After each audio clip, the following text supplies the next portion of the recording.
tattoos. What does patriotic mean to you? What tattoo should I get? What does patriotic mean to me? Yeah. Just a flag. Good job. Spencer, that's between me and Kyle. Alright, I'm actually done. It's alright. We have 1 minute and 10 seconds. What's it like being so slow and bad at drawing, everybody? Excuse me? I said, what's it like being so slow Spencer points and bad? deducted for cockiness. I'm sorry. 3, 2, No, there's still 5 cards. 1. Alright, there are 5 cards here. Everyone's going to present their tattoo, and then I get to give them as many cards as I want based on whether I feel like they kind of checked off that design or not. I guess we'll start with Spencer since he was first, as he could. Tell us So the this story. is Whoa! Whoa! Mount Rushmore? Yeah, it's Mount Rushmore. But it's made of skulls, so it's patriotic. It's a landmark, and it's got the rising sun behind it. I don't know his orientation, compass-wise. What about censor, though? I decided to opt out of that one. Wow! Interesting choice. Alright, You gotta maybe that's convince why you're them, fast, right? because you decided to opt out. Yeah, you 4 out of skipped 5 one. ain't bad. You know what's better? 5 out of 5. We'll see when we get to you. Okay, well, I'm glad you asked. This is a skeleton. It's naked. That's why he's got the sensor bar. Those lines are all pulled up. She's waving the American flag. That is the arch in St. Louis. And then the title of this tattoo is Taking Mom to St. Louis because it's the son that's taking the mom to... It's spelled S-U-N.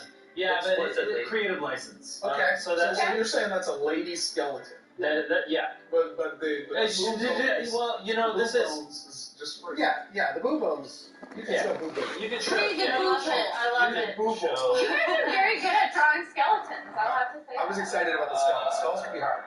Ippy, my best friend. Well, I can't wait to blow your socks off because I titled this piece "The United States of America."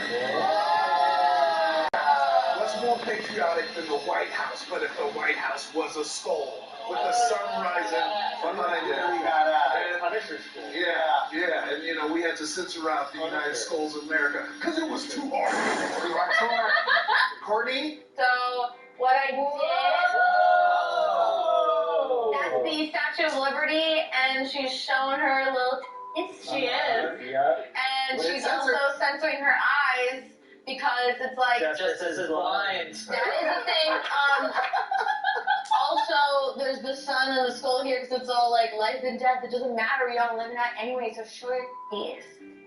Get your yayas out. Show me bags. Let's freedom ring. Sarah, let's see how you checked off all 5 of them. Alright, I also checked off all of the 5 prompts, and I also Now I feel like a included dummy. your favorite landmark, the Ball of Yarn. To unravel this, so we have a skull made out of the Ball of Yarn, and he's glowing like the sun. He was listening. We have the American flag right behind him, and there's a censor bar in his mouth. But what's he saying? What's he saying? I can't say anything right now because I'm trying to keep this family friendly. Okay, this is, man, really the graduation here. Okay, so...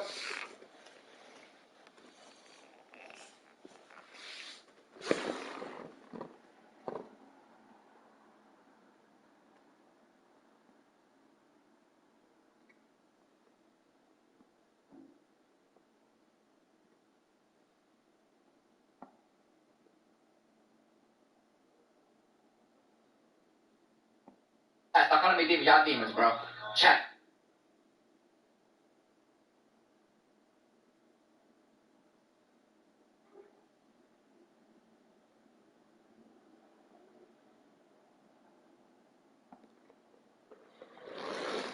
After being one of the first women in the plumbing industry, here I am, 47 years later, with the Michigan Central Train Station contract. Plumbing is a physical job, carrying 20-foot lengths of pipe.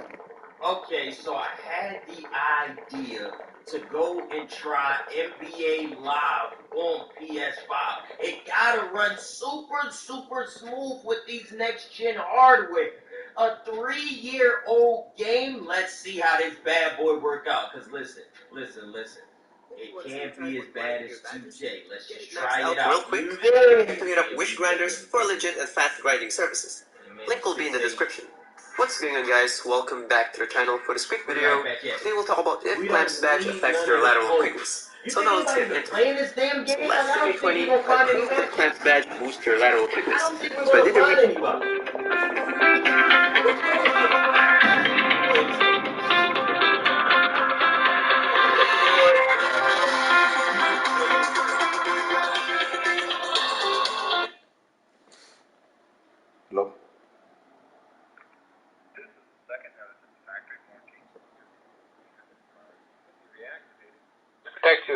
cost of repairs.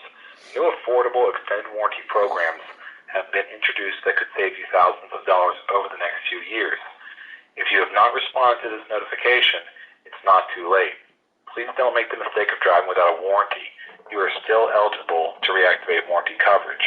This is the final call before we close the file. Press 2 to be removed from the follow-up list, or press 1 to speak with a representative now about your vehicle. Test in this new gen, tried to see the difference on all upgrades at 94 lateral quickness and perimeter defense, but wasn't able to see any difference. And for those who don't know, lateral quickness is directly proportional to perimeter defense. They're equal. So I was thinking that maybe 94 is already too high, that it already hit the ceiling. So I tried it on 25 lateral quickness, and between no badge to Hall of Fame, there was no difference. Now I might say, maybe your lateral quickness is not that heavy to the extent that it's not really visible in those kinds of tests. And just to give you a rough idea of what a 25 to 99 lateral quickness difference looks like, here you go. So it's clear that clamps badge only concerns the cutoff defense, which I covered on my last video. If you haven't watched that, link will be down below. And by the way, just a quick announcement, the membership program of the channel is already up and running, and for more details, link will be down below as well. So that's all for the video. If you like it, please smash that like button.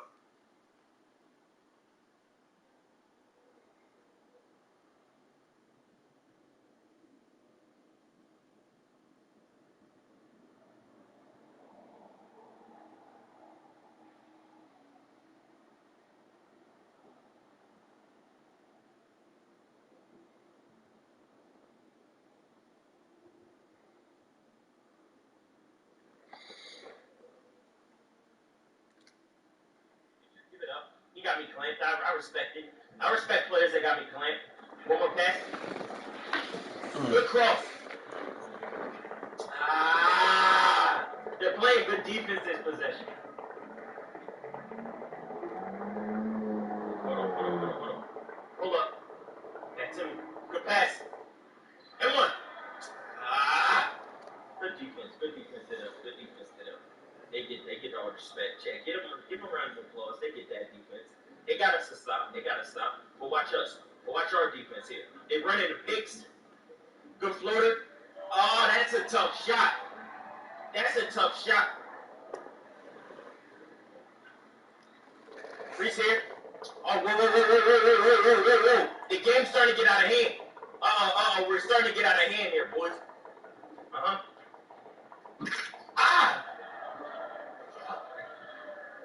He only going front rim. Sitting baseline. We got to sit him baseline. He only going front rim. Fool me once, shame on you. He got us one time. But look at Reese. Little step back. Chad, this is a comp lineup we're going up against. I'm here. Contest. Oh, get it. Back. Ball. One more. Back it. Chat love comp, y'all got comp right here. This is comp as live gonna get. This is as comp as we gonna get out here. This is a comp game. That's Jordan. Chat, I ain't gonna lie, that's some Jordan stuff right there. Shut your dumb ass up. Don't you see we're busy in a comp game? You wanna talk about holding up. Baby girl, back up to the shooter. I'm wide open. I didn't expect to be. Back to you. You got open. Curry. That's a girl Curry. And I spit on my PlayStation. Yeah, shut up. All right, I'm hyped. Let's calm down. Let's calm ourselves down. Hands up. Good cross. Bad pass. Throw something stupid. Good steal. I'm not. Whoa! Give us the ball. You got two options. Extra pass. Get out there. Yo, this is such a good. We gotta get a rematch. We gotta get a rematch in this. They pushing us to our limit. Let's go, baby girl. Good jump off. Hey, she is a point guard. I've never trusted nobody running point guard other than me, except this person right here. They're showing me a lot tonight. Come on. Good. Bad shot, first hit. Can't rebounds. I'm here. Try to pick me up full court. I'm a hard cover. Watch this. Back pass. Take him hurt. Got me. Extra pass. No to her. I'm a dickhead. I am a...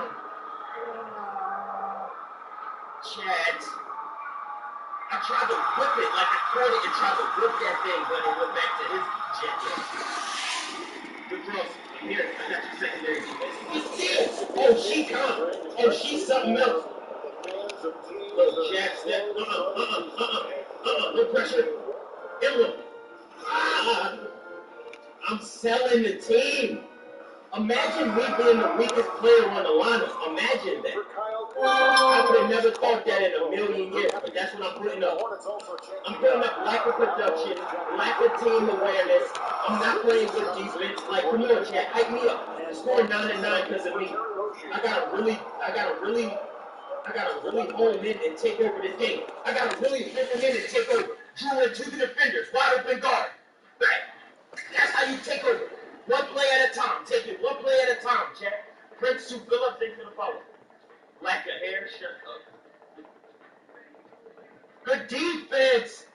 I wanted to jump that. What is good, everybody? We are back with a brand new NBA 2K Live video. In today's video, we are going to cover the stamina attribute and go over just exactly how much you need for your mod player. To be honest, it could be a good stat to reduce, maximize other attributes and badges, but we'll get into that later. If you're new here, be sure to smack that sub button, and let's get right into this video.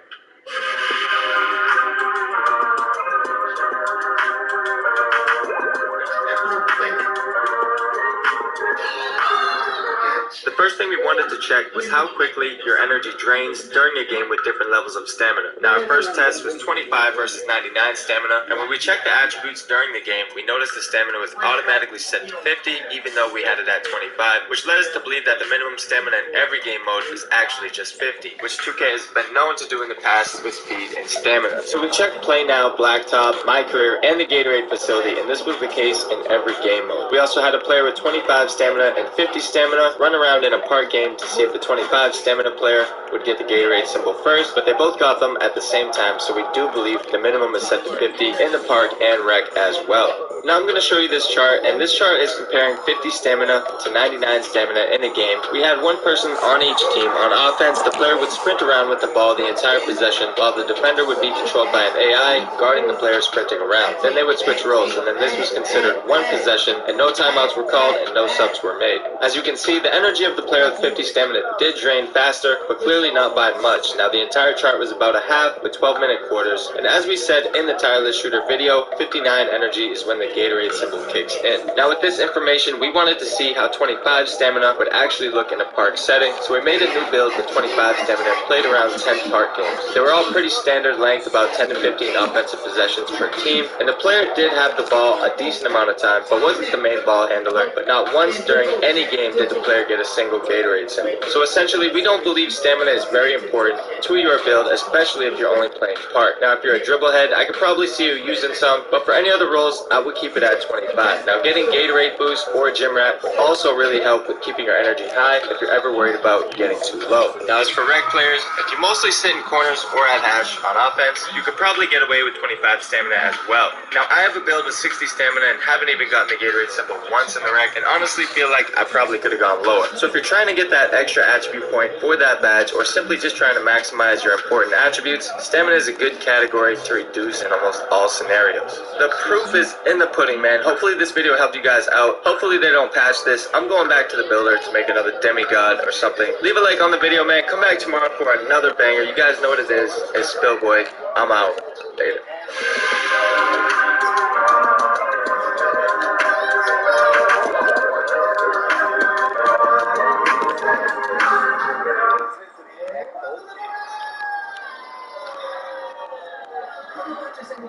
This is our first sponsored by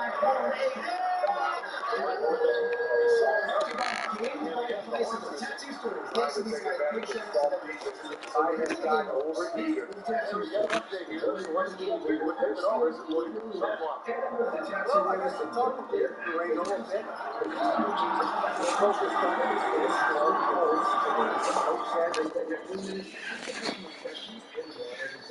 Much like a tattoo, they cannot erase.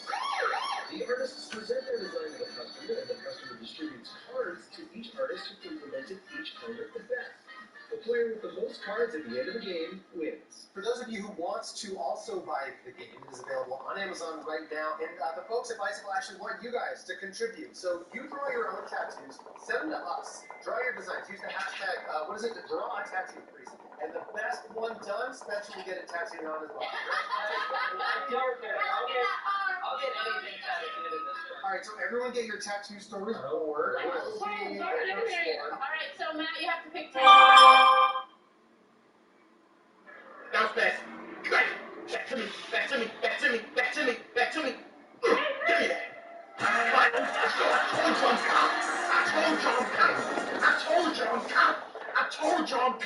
I told you.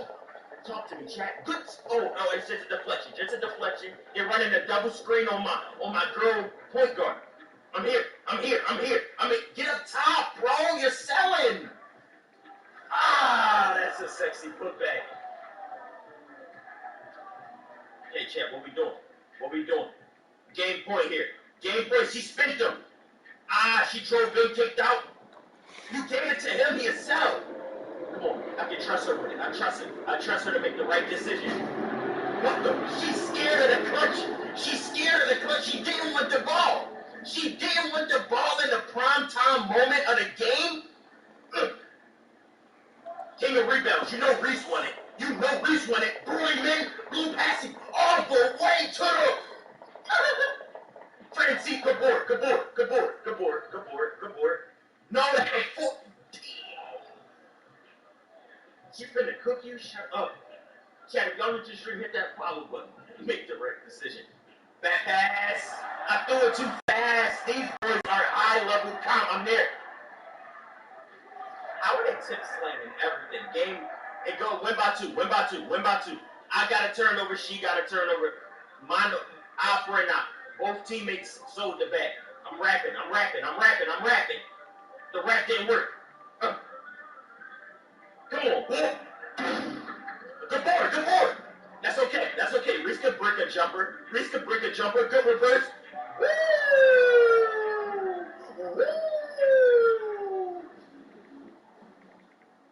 Tried to put a little pressure on Jordan there. I got you. They showing us a lot. They're showing us a lot. My heart racing right now, I'm lying. But y'all get the point. This is a high intense game. No way they can jump the passing lane. I'm here. What the hell? Chill out. No threes. They can have it. 4 turnovers on the night. Money is really harassing me. I'm being harassed. Wait, what is that? Got me back. Got you. Wait, how? That was a pass. Brick.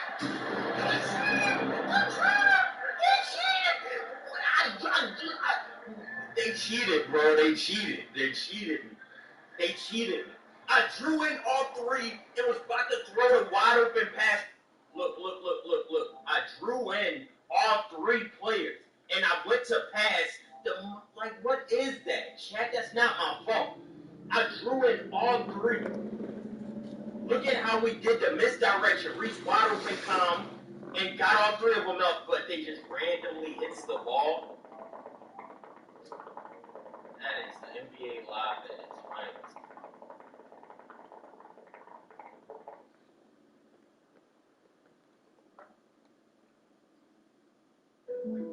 Help me help you a little bit.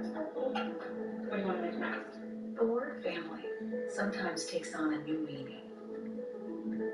It's about who you can count on.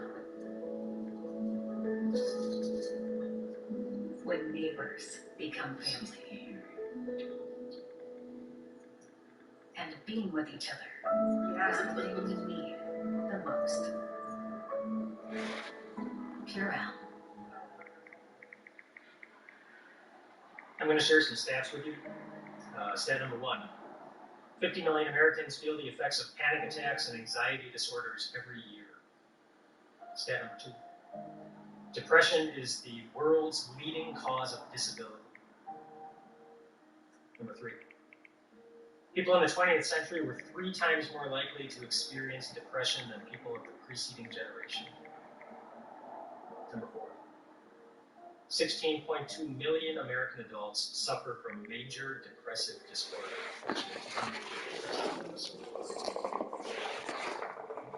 Anxiety and depression is a big deal. And you know what's true about each of those 4 statistics? That was before a worldwide pandemic hit. That's when those stats were from. Since the worldwide pandemic that has shut down so much around the world and disrupted so much of our lives, some more stats. Mental distress has increased by about 700%. Another one, calls to the National Suicide Hotline have increased by about 600%. Prior to the pandemic, 3% of parents reported experiencing severe distress, 3% of parents. After the pandemic, that 3%, it jumped to 37%. A lot of people feeling stressed, anxious, depressed. And if that's you, or someone you know, feeling sad, overwhelmed, discouraged, it doesn't necessarily mean you're doing something wrong. You know LeBron's going to get his. You have to try to limit the production of marijuana. Jesus. In the Gospel of Matthew, on Maundy Thursday, the Bible gives us some very descriptive words to describe the emotions that were cycling through Jesus. It says this. It says, then Jesus went with his disciples to a place called Gethsemane, and he said to them, sit here while I go over there and pray. And he took Peter and the 2 sons of Zebedee along with him, and he began to be sorrowful and troubled. And then he said to them, my soul is overwhelmed with sorrow to the point of death. Stay here and keep watch with me. Sorrowful, troubled, overwhelmed with sorrow to the point of death. In other words, his emotions were nearly killing him already hours before his crucifixion. And if it would be wrong to feel those things, then of course that would make it a sin. But of course Jesus never did such a thing. He never sinned. Feeling overwhelmed, feeling sorrowful, it's not an indicator that you're necessarily doing anything wrong. It's just a reminder that we live in the same troubling world that Jesus himself did. A world that has the potential and the ability to have a very powerful effect even on the God that we believe in. That's the kind of world that we live in. And why did the world inflict that pain on Jesus? Not by accident, but because he chose it. He was sorrowful and overwhelmed, even to the point of death, because he wanted to guarantee that whatever it is that's causing you anxiety, it's not going to get the best of you in the end. The very next day, he was going to pay the price that was necessary to guarantee you that you will be part of God's family forever, and the home where you will be set free from all of your anxiety, from all the things that weigh down your heart, from all the things about which you worry so much. I want you to know that they're not going to get the best of you. It's not wrong to feel anxiety. Jesus knows it. And he wants you to know that he's with you through all of it, all the way. Do you know someone who needs to be reminded that the things in their life that are causing them anxiousness, anxiety, sadness, that's not going to get the best of them in the end? Consider sharing this video with them and tune in for the rest of the week to look forward to giving you a lot of hope as we move forward with these things.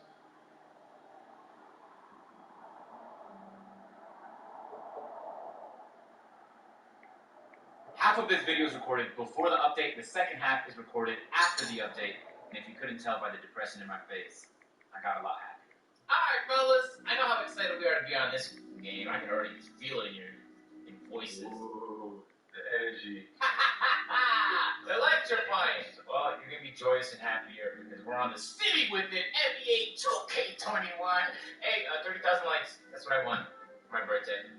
It's my birthday, guys. Give me likes. You sound like an OnlyFans Please, guys, cash app. Please, donate, please. Please, look, I'll show you a titty. Look. Whoa, hey, I ain't gonna lie, agent. This is getting pretty suspicious, sir. What's suspicious? I get all these It's brought to you by Current. Current is the new way to bank, and they've been transforming the way that you bank at home. It's a mobile bank with a Visa debit card to help you make purchases, and they have a whole suite of features that makes it infinitely more appealing than any digital bank. For example, you're using your debit card to make a payment, you forget how much money you have in the account, and now you get hit with overdraft fees. At Current, there's free overdraft up to $200. Go to the ATM, you need some cash to make a transaction to get hit with a fee. Current has over 55,000 free ATMs for you to use. For some reason, somebody pays you with a check in 2020, you don't go through the whole hassle of cashing it. You can just take a photo on your phone and it'll cash the check back. It works with Apple Pay, Google Pay, Cash App, and Venmo, so it's convenient. And you can even earn points on your purchases and actually redeem them for cash. There's no other card that does that. And to top it all off, it takes about 2 minutes for you to sign in. Ladies and gentlemen, top link in the description or go to current.com/agent00. Sign yourself up and give yourself a favorite access to multiple useful perks that will save you time and make the whole process of banking infinitely easier. Huge thank you for helping sponsor this video. Let's get back to it. I'm not lagging right now. I mean, the latency is horrible. I had to say it. I had to say it. That's what he... Excuse me? It is not my word, right? It is not my word.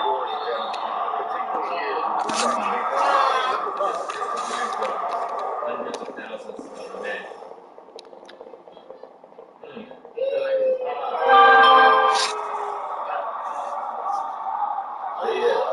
Stop heads on your screen. Reach over on your chairs, fellas. It's time.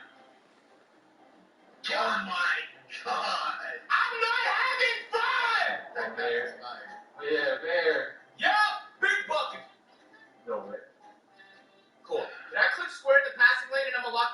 Ronnie 2K! Ronnie, go ahead and tell me how Lockdown Defender with badges and max attributes got contact done 3 times in a game. Tell me how it's fine. Go ahead, tell me. Get it, let's get it. What is up with everyone's obsession on pretending like they don't play D&D? Oh man, hey David, what's it feel like to have a logo, man? Did you just remind all those plebs? I'm not gonna lie to you, it just feels amazing considering I actually have not played a card game with it yet. Oh, it's your first game? Yeah. You know we gotta go Northside City Nights Heights Mites with it, man. Let's go. No, they actually changed the perk at Beast Thieves. Grinding, you're a failure to Northside City Nights Heights Mites, buddy. You had a chance to get us goddamn new course, man, and you messed it up, man. It's kind of funny though, cause like, you spit on him?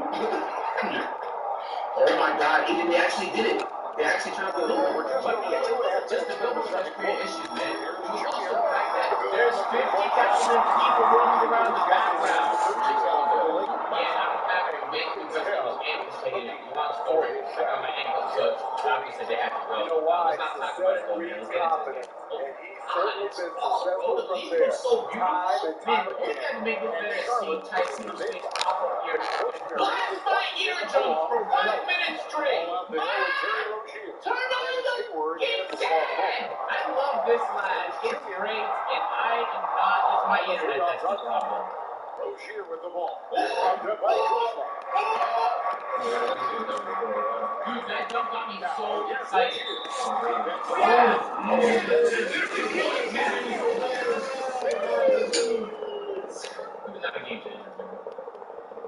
Oh my god! Oh, that's the second one! Hey, that's so valid! Good stuff, kid! Yep, thank you so much. Love! Just trying to shoot. No, it's not me. Because we can't shoot because everything is live. That's the defense, all of it. Easy bucket.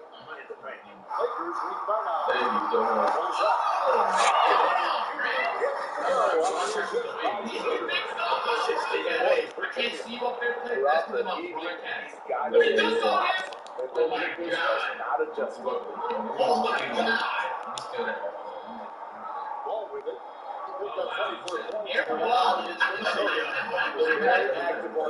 Hey, drop a like right now if you're really best in broadcast, man. I want to drop all my gameplays in broadcast. Shot clock at 6. ISO!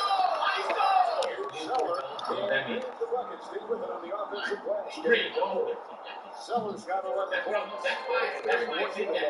That's exactly why it's in there. Yeah, is this Minecraft or what? I actually have no clue. What am I looking at? Is that a controller? Is that an SNES controller? I don't know, man. Game over. It says game over on it. I don't like it though. It's cute. It's real cute. Hey, I just man. got 8 points here in this one. Right now is actually made for these smiles. Big giant smile. Oh my god, just to play the game without lag was so good. To play with the time latency is still bad. With no lag. Very good. She convinces to Rozier. Fast. Oh, you found me. You look like you dress like that in real life. I think it was really not fitting your life. That's not a good thing, so you should change it. Oh, wait. Agent, you're talking about clothing attire? David, do you think you have drip in your life, bro? Significantly more than you. I'm saying, do you think you have drip? Yes. Just be a YouTube video. Their aggressiveness on D has Hey, someone make a video of you. aspect of this game so far. Link in the They top have of been this. turned all the way up. And also, if my process high up here, well, that's trying to take care of it. Ooh, I got an ankle breaker. Ooh. Yeah. We edit that out. Ooh. I'm just better than people, yo. I'm better. Oh, it feels good to play without lag, man. Isn't my dribbling better than Davis this year? In 2K21 next gen, my dribbling is better than Tom Davis? What? I think that's what you do this next ISO, alright? We can figure out if my dribbling is better than Tom Davis. No, I haven't played in days, and I don't remember how to do some stuff. No, bro. I haven't played in like 5 weeks, I swear. Okay, alright. The game did not come out 5 weeks ago. I'm recording this in the future. Ooh. Let's go, we out. You know we out. Snatch. Please don't for it. Please don't. I'm actually betting. Look at our big man. That boy don't miss, man. That boy don't miss. Oh, snap. Look at the dream work. Agent.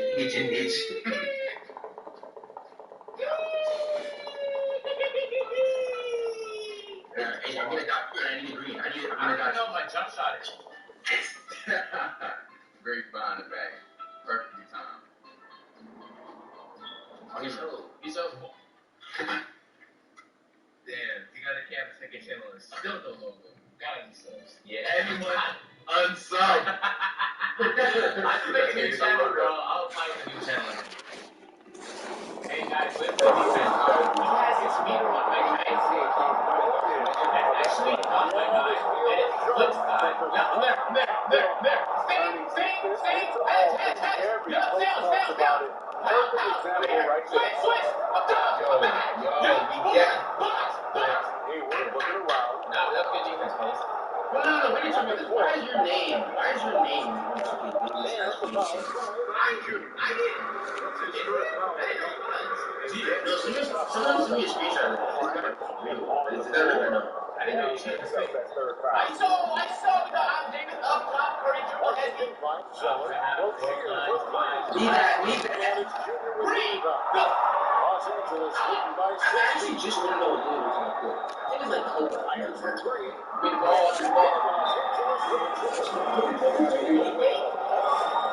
Who's selfie? That's what you guys do.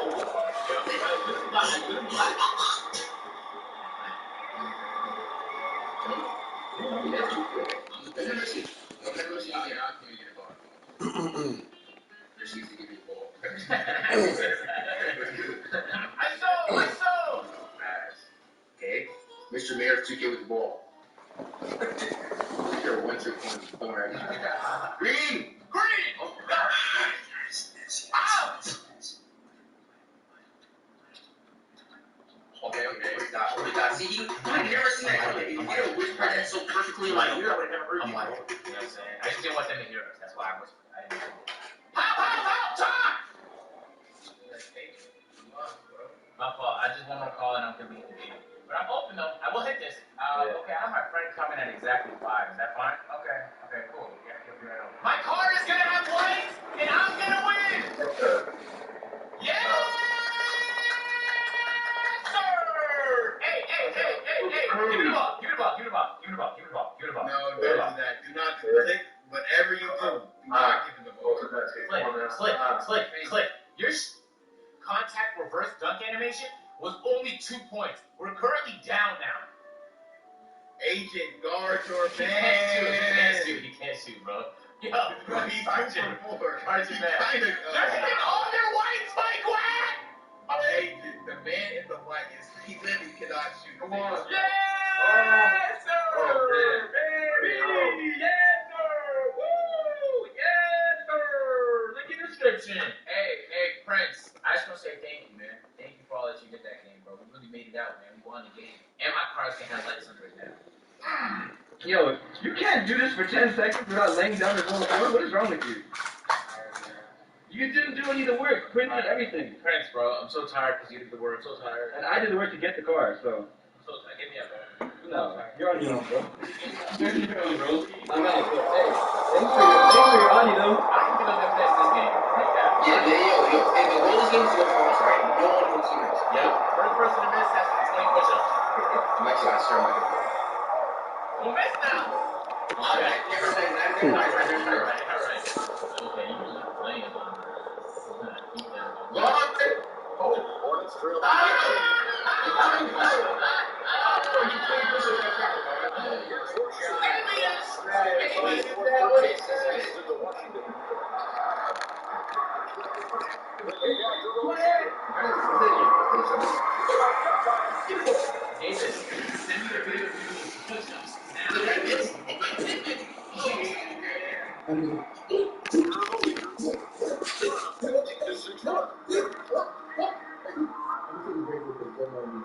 Now, Junior. He had a career game last time out. Bucket after bucket. Lets it go. 19.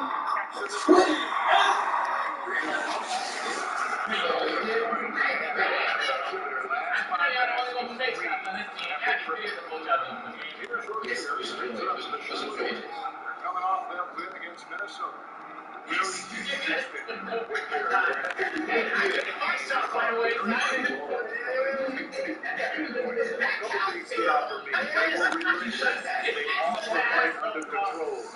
Okay, 2K. Unfortunately, this guy misses shot 2K, and you have to do 20 push-ups for your video.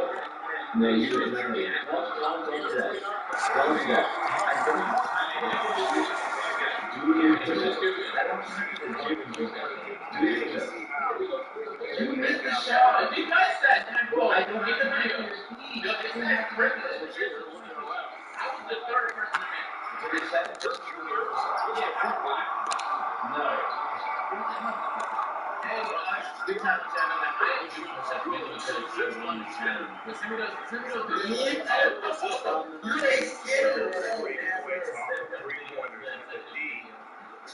Again, huge thank you to Current for helping sponsor this video. Link is at the top of the description. Use current.com/agent00 to miss assignment. He's got 6 points in the quarter. On the screen right now. He's doing his part. Next They clip just haven't been able to get over the hump. Here's Junior. Connects again. Triple of the game. Unbelievable. Charlotte has got nothing but zeros from long range in the second quarter.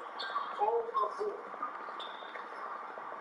It's been quite a morning, a whole lot on NBA 2K, so the news just dropped from the trailer. It was actually the first one to come out with their part of the detailing some of the other behind-the-scenes information. All the stuff we've seen in the trailer, and then 2K just dropped their own experience as well. And then how that running between subjects. And on top of that, there's a couple of there's a lot. And we're going to go through all of the reasons why he can stretch forward, but he can tack a lot of big forward. And then just drop a reaction. My first time ever watching it, the comment section said I was one of you guys on just and this is like an hour removed from that video, so I still kind of look like I just looked at it. Besides the point, you gotta be subscribed to the channel.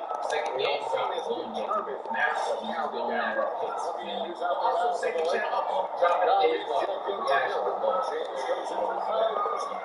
Okay, so a couple things. Once you read the fourth article, you kind of come to the conclusion that there actually isn't 4 different parts. It seems as though there's going to be one large part that includes 4 different boroughs, which is going to be the different affiliations in the likely separated by that big tower of an event center in the very middle of the neighborhood. They're seeing now at the city. They say in this article, the city is involved in vicious execution of a virtual basketball experience.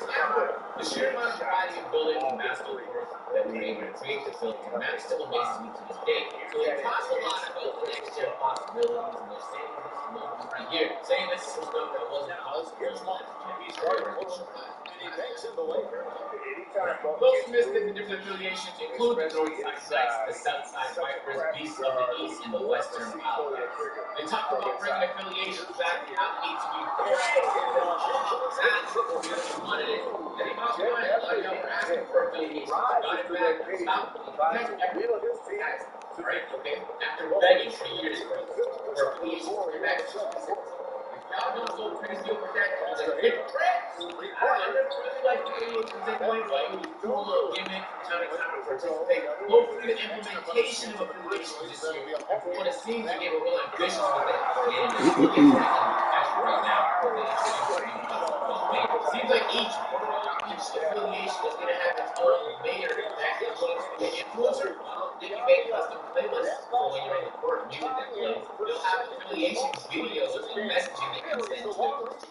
They can change the court design and stuff on event courts, mural design, uniform selection. They have the power to kind of change the vibe of the whole affiliation. So anyway, we're going to see it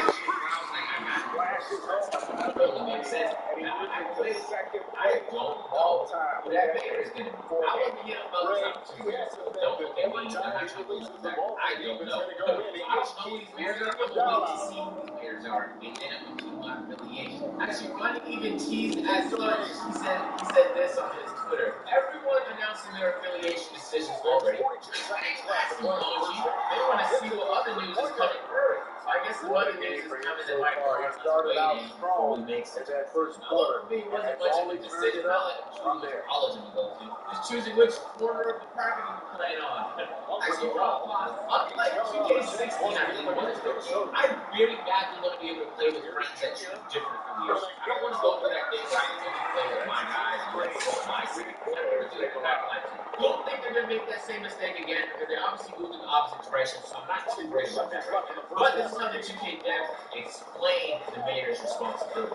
Each affiliation will be represented by a mayor. They will be very influential in your day-to-day experience within the city. So what is a mayor and what do they do and how do they become elected? The mayors will have specific privileges. 2K will begin the cycle with 4 influencers in place as mayor, and each term will last 6 weeks. There will be a new election to establish new mayors from the community, or an opportunity or an option to re-elect the last mayor. So, for example, if they elect Chris Move as a mayor, right? He's never going to lose that vote, bro. Chris Move is going to be the mayor all year, I'm pretty sure. So, I don't exactly know how the voting system will work. Like, do we have to log into 2K and be on our phone at a certain time to vote in the election? We got to hit the polls on 2K. Hey, excuse me, guys. It's still the morning, man. My brain hasn't fully started to operate on full cylinders. I'm not a mayor, 2K. What's up with that, man? I want to be a mayor, too. Sign me up for this thing, man. I'm a politician at heart. No, I'm not. They also went ahead and decided to explain the rent-a-court. If you've seen in the trailer, there was a Gatorade facility, and on the second floor of that Gatorade facility, there was a Gatorade rent-a-court. Now, it seems as though you can bring anybody that you played with on the neighborhood to the Gatorade facility and then just run games on that rent-a-court. Now, I hope we don't have to take that name literally, 2K, because it would be quite wild if y'all start charging us VC to play games. I hope that's not the case. That would be actually wild. So 2K, for some reason, that is what we actually decided to do. Remove that before the game launches, man. Trust me, it's going to be a very, very bad look. The second floor houses a great new feature in the city's rent-a-court. Want an uninterrupted run of games with your friends before college and just that? Rent-a-court at the Gatorade training facility and play games however you want. Guys, why does it sound like a 1980s commercial ad with the regular 2K? What's up with that, man? They also mentioned here in this garage hoop section that 2K actually planted a whole bunch of basketball hoops around the neighborhood, and there's actually pretty big VC bonuses for just you running games on that court. It seems like you can run ones, you can run twos here, you can run threes, and you can run fours. Basically, you have a basketball with you at all times you could pull out in the neighborhood. If you pull out a basketball and you put up a shot on one of these nets, there is a whole bunch of incentives. They just basically want to introduce exploration to The likelihood that this will actually be a feature that gets used after the first week is very low, but I like 2K's attempt at getting people to just explore the neighborhood. They've tried doing that in the past with disc golf and a whole bunch of gimmicks in the alleyways in the back of buildings, but this is an easily better implementation of a feature that enhances exploration. And it seems as though this city is much larger in scope than any neighborhood or playground in the history 2K ever has. So there's probably going to be a lot more, potential for exploration. And so we're probably going to be seeing a lot of that in the first couple weeks of games on. Past that, unless the VC bonuses are that crazy, I guarantee you nobody is going to be doing any exploring. For some reason, this Fork article references the blog that hasn't even released, because the Fork article came out before the blog. But 2K did drop their own blog in form now, because it seems they've been doing this on the website for the last few weeks now. Finally, he really said, oh my god!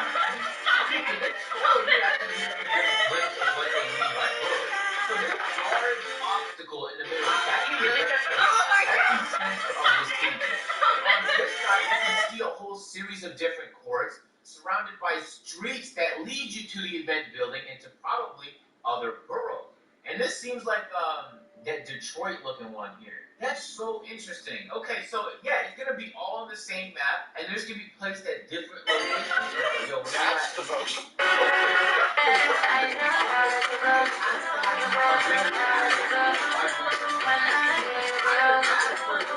Severely reduce the number of courts available in any one borough, which might actually impede your ability to just play the way you want to play. If the twos court is full here on the Western Rough Riders, now you've got to trek all the way to the other side of the city to find another twos court just to see if it's available, because they reduced the amount of courts. So next gen capabilities, I'm assuming that's what they mean here, just in terms of capacity. Way more people is gonna be in there. And yo, this looks dope. It almost looks like a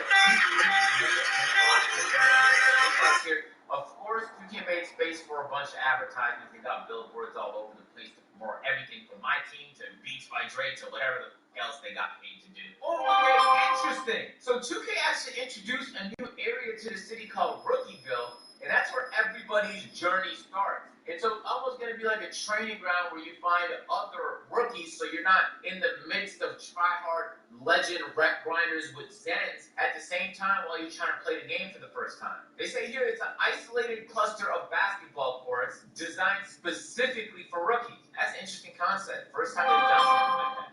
Each dedicated space in the north, south, east, and west section of the city is what we refer to as boroughs. Interesting. And each affiliation area houses a unique warehouse basketball court where new live player progression features await. Even more interesting, scattered throughout the city are quest and objective-giving NPCs. If you've ever played an RPG experience, you'll have no problem spotting them. Every 4 to 6 weeks, new quests and objectives will be added to people in the city. Okay, pause. Hey, 2K, I tell you right now, where I play RPG. And I'm telling you, it's the same 3 or 4 drills. Follow the person, kill the person, retrieve the person. That's about it. Those 3 encompass about 78.9% of all NPC drills in RPG games. And because there's no killing and retrieving in NBA 2K, I'm so curious what these objectives can be. What if the objectives were like, put up a bucket on the Western Rough Rider borough? Drop a contact dunk on.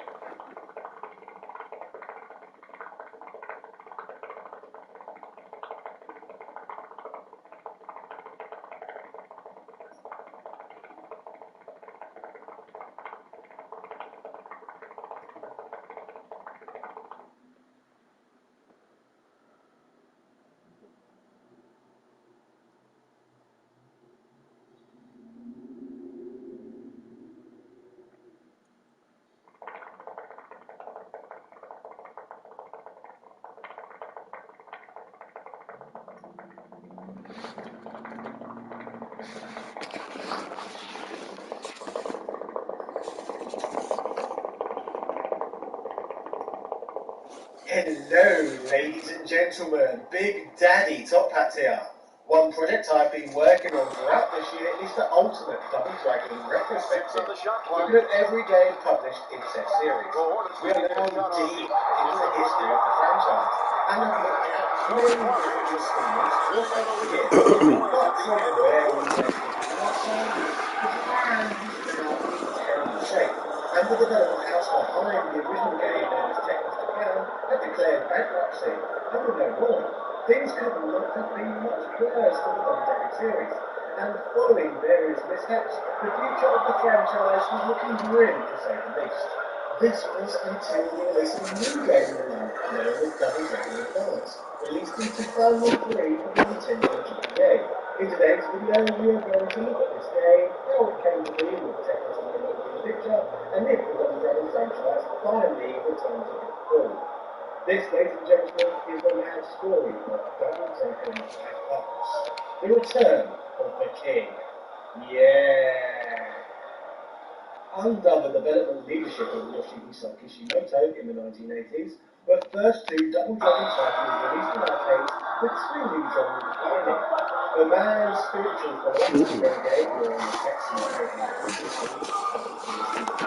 were revolutionary in their play mechanics, offering two-player cooperative side-scrolling beat-em-up fun for the first time.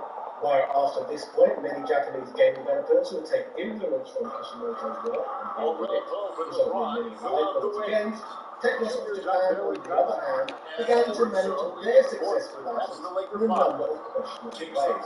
Rather than putting in charge of the third arcade installment in the series, they outsourced the game to this technology, resulting in a game that featured a huge dip in quality from what came before it, and an art direction that was not in tune with the others either.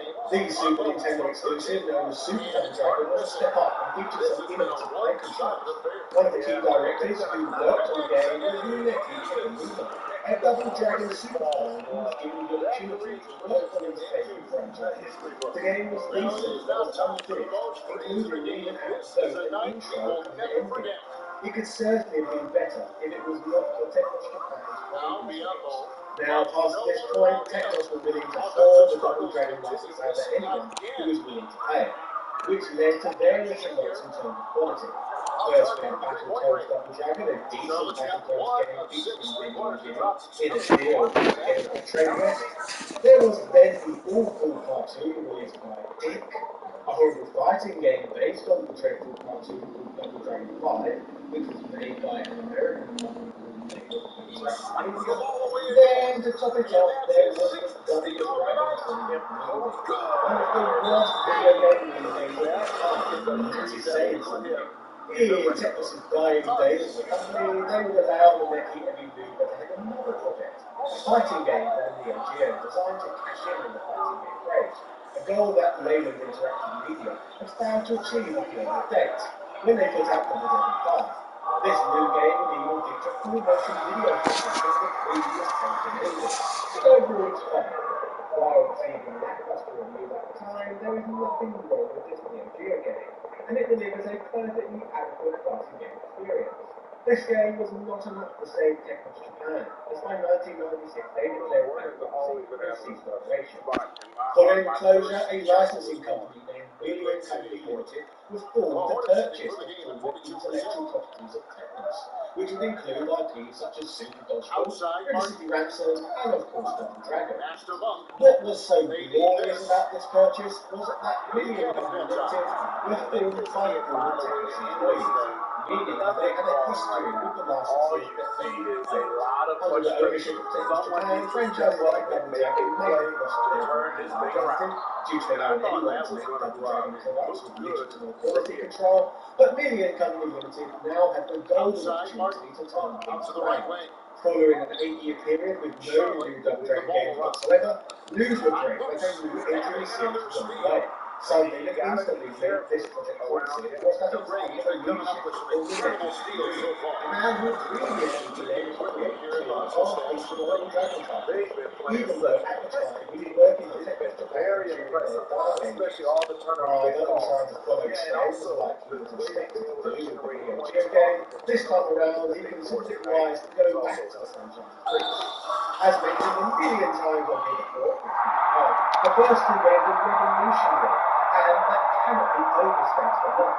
So surely it would make sense to celebrate what made Double Dragon such a huge deal in the first place. The goal with Double Dragon Advance quickly became to make a game that would preserve the brand legacy, and to try and make people forget about the initial thing that happened post the return of Double Dragon. It was therefore quick in deciding to make the game a solid world that not slowly largely give up the combat and the air aspects, but a game that also follows some of the best mechanics on the NES ports, and even has his own Super Double Dragon as well. It was time to try and produce the best Double Dragon yet, but stayed true to itself. Double Dragon Advance, first released in 2003, which featured box art that plays homage to the film Double Dragon. The picture really has been in the same way as the promotional shot of Bruce Lee and Chuck Norris. Instantly illustrated the intended game. Millions Game, that would be published by Atlas, would be a title that was hugely inspired by the original game. And at first glance, new players would likely assume that the game is indeed an enhanced cut of the 1987 original. But upon further inspection, it reveals that there is so much more than that. Once again, martial artists in the original despite their enemies from the shallow areas game, an effort to rescue the as one would expect the players to maintain. As I mentioned earlier, combat techniques are pulled over from to stress out other for the NES. In fact, Maneki has even gone one step further than that and taken the techniques and other people do, such as Renegade and even Combat Tribe, a game many consider the real Double Dragon 3, as it was a cooperative beat-up released by Kishimoto whilst Why should you choose physics and advanced? Because of our durability, transportability, speed, campus, flexibility, and proximity. Accelerates the education and enrolling in past work and techniques that he worked on after Revenge. The whole game is a love letter to Kishimoto's original works. So combat tribes, sit-on punches, and jump stocks make their way over to Double Dragon here. To add to the combat, new weapons get added to the mix too, such as cane sticks and nunchucks, for example. As you would want from Double Dragon, the game features two-player cooperative play, which is made possible via the GBA's cable. However, if a player is playing alone, the game includes an innovative feature that allows one player to take control of both Lee brothers via being able to switch between them in play. Kind of like in sports games where players can control a whole team. Upon starting a playthrough in this game, players are thrown into the opening stage from the arcade original. However, aside from a vastly improved combat mechanics, you will quickly notice every sprite in the game has been redrawn too. The whole game now plays from a more zoomed-in perspective as well, so that gamers can experience this title more easily on a tiny Game Boy Advance screen. As you progress though, you will notice that these changes are just the tip of the iceberg. As where the original Double Dragon included just 4 simple stages, Double Dragon Advance on the other hand contains 8, which means that this game has all 4 original levels and 4 that were not present in the first game, making this experience both old and new simultaneously, which is exactly what Ebimura set out to achieve from day one. Interestingly, even the game's new stages are inspired from previous entries in the series too, as we now have a Chinatown stage and a level that includes brawling atop a moving lorry.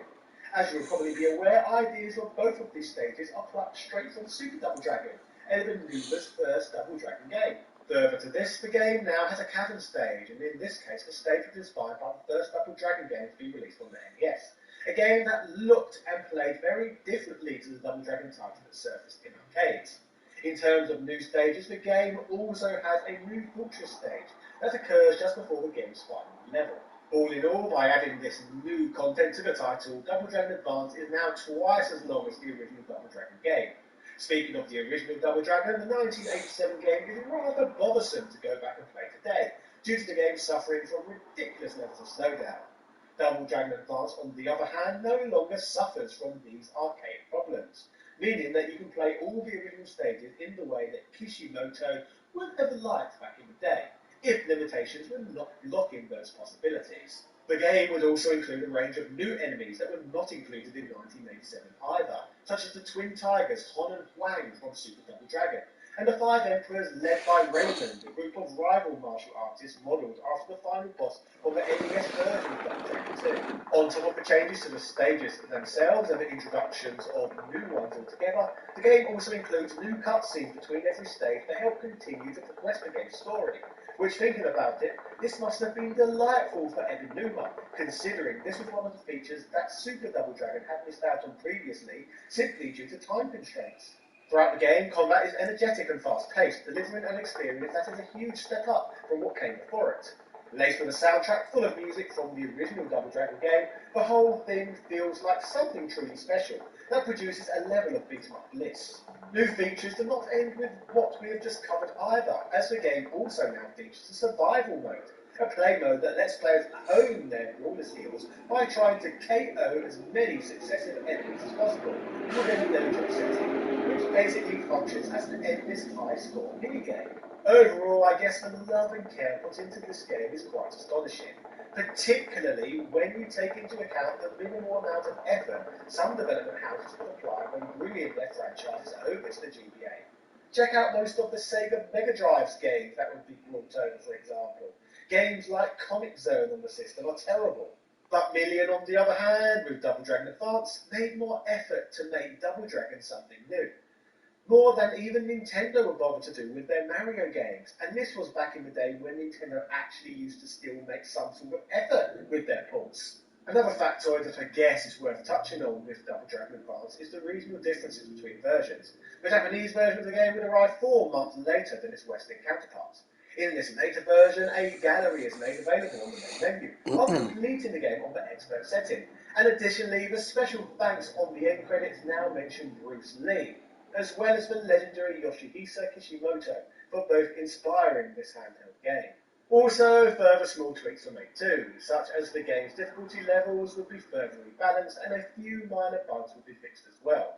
Reportedly, the Japanese instruction manuals would be of a higher quality too, featuring character profiles and combat lists. What either may or may not come as a surprise to you, the game received mostly praise. However, it would still receive a fair amount of harsh criticism for being too short, which makes little sense to me really, as it has more content than the majority of its contemporaries within the beat-em-up genre. GameSpot gave the game a decent 8.3 out of 10, writing, while the game may prove to be a bit too fleeting for anyone seeking a long-lasting gameplay experience, the game is still great fun, and is definitely worth playing through long after you've beaten it the first time. Game Informer gave the game an overall score of 9, writing, it's still no 30-hour marathon, but a whole lot has been added to an already excellent beat-em-up.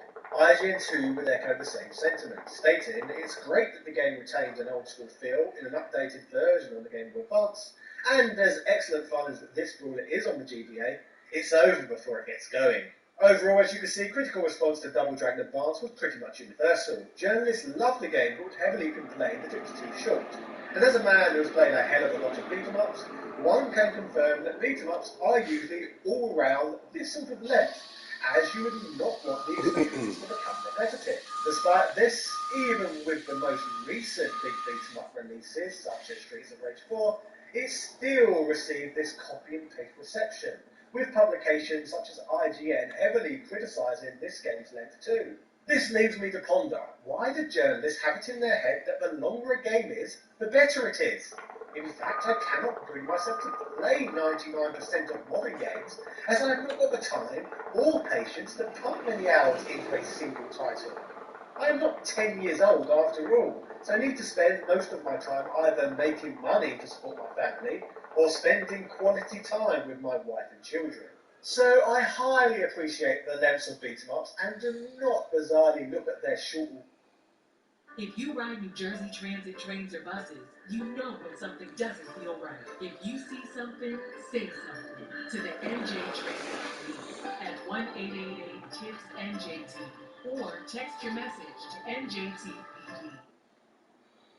Run times is some huge weakness, like most journalists seem to strangely do.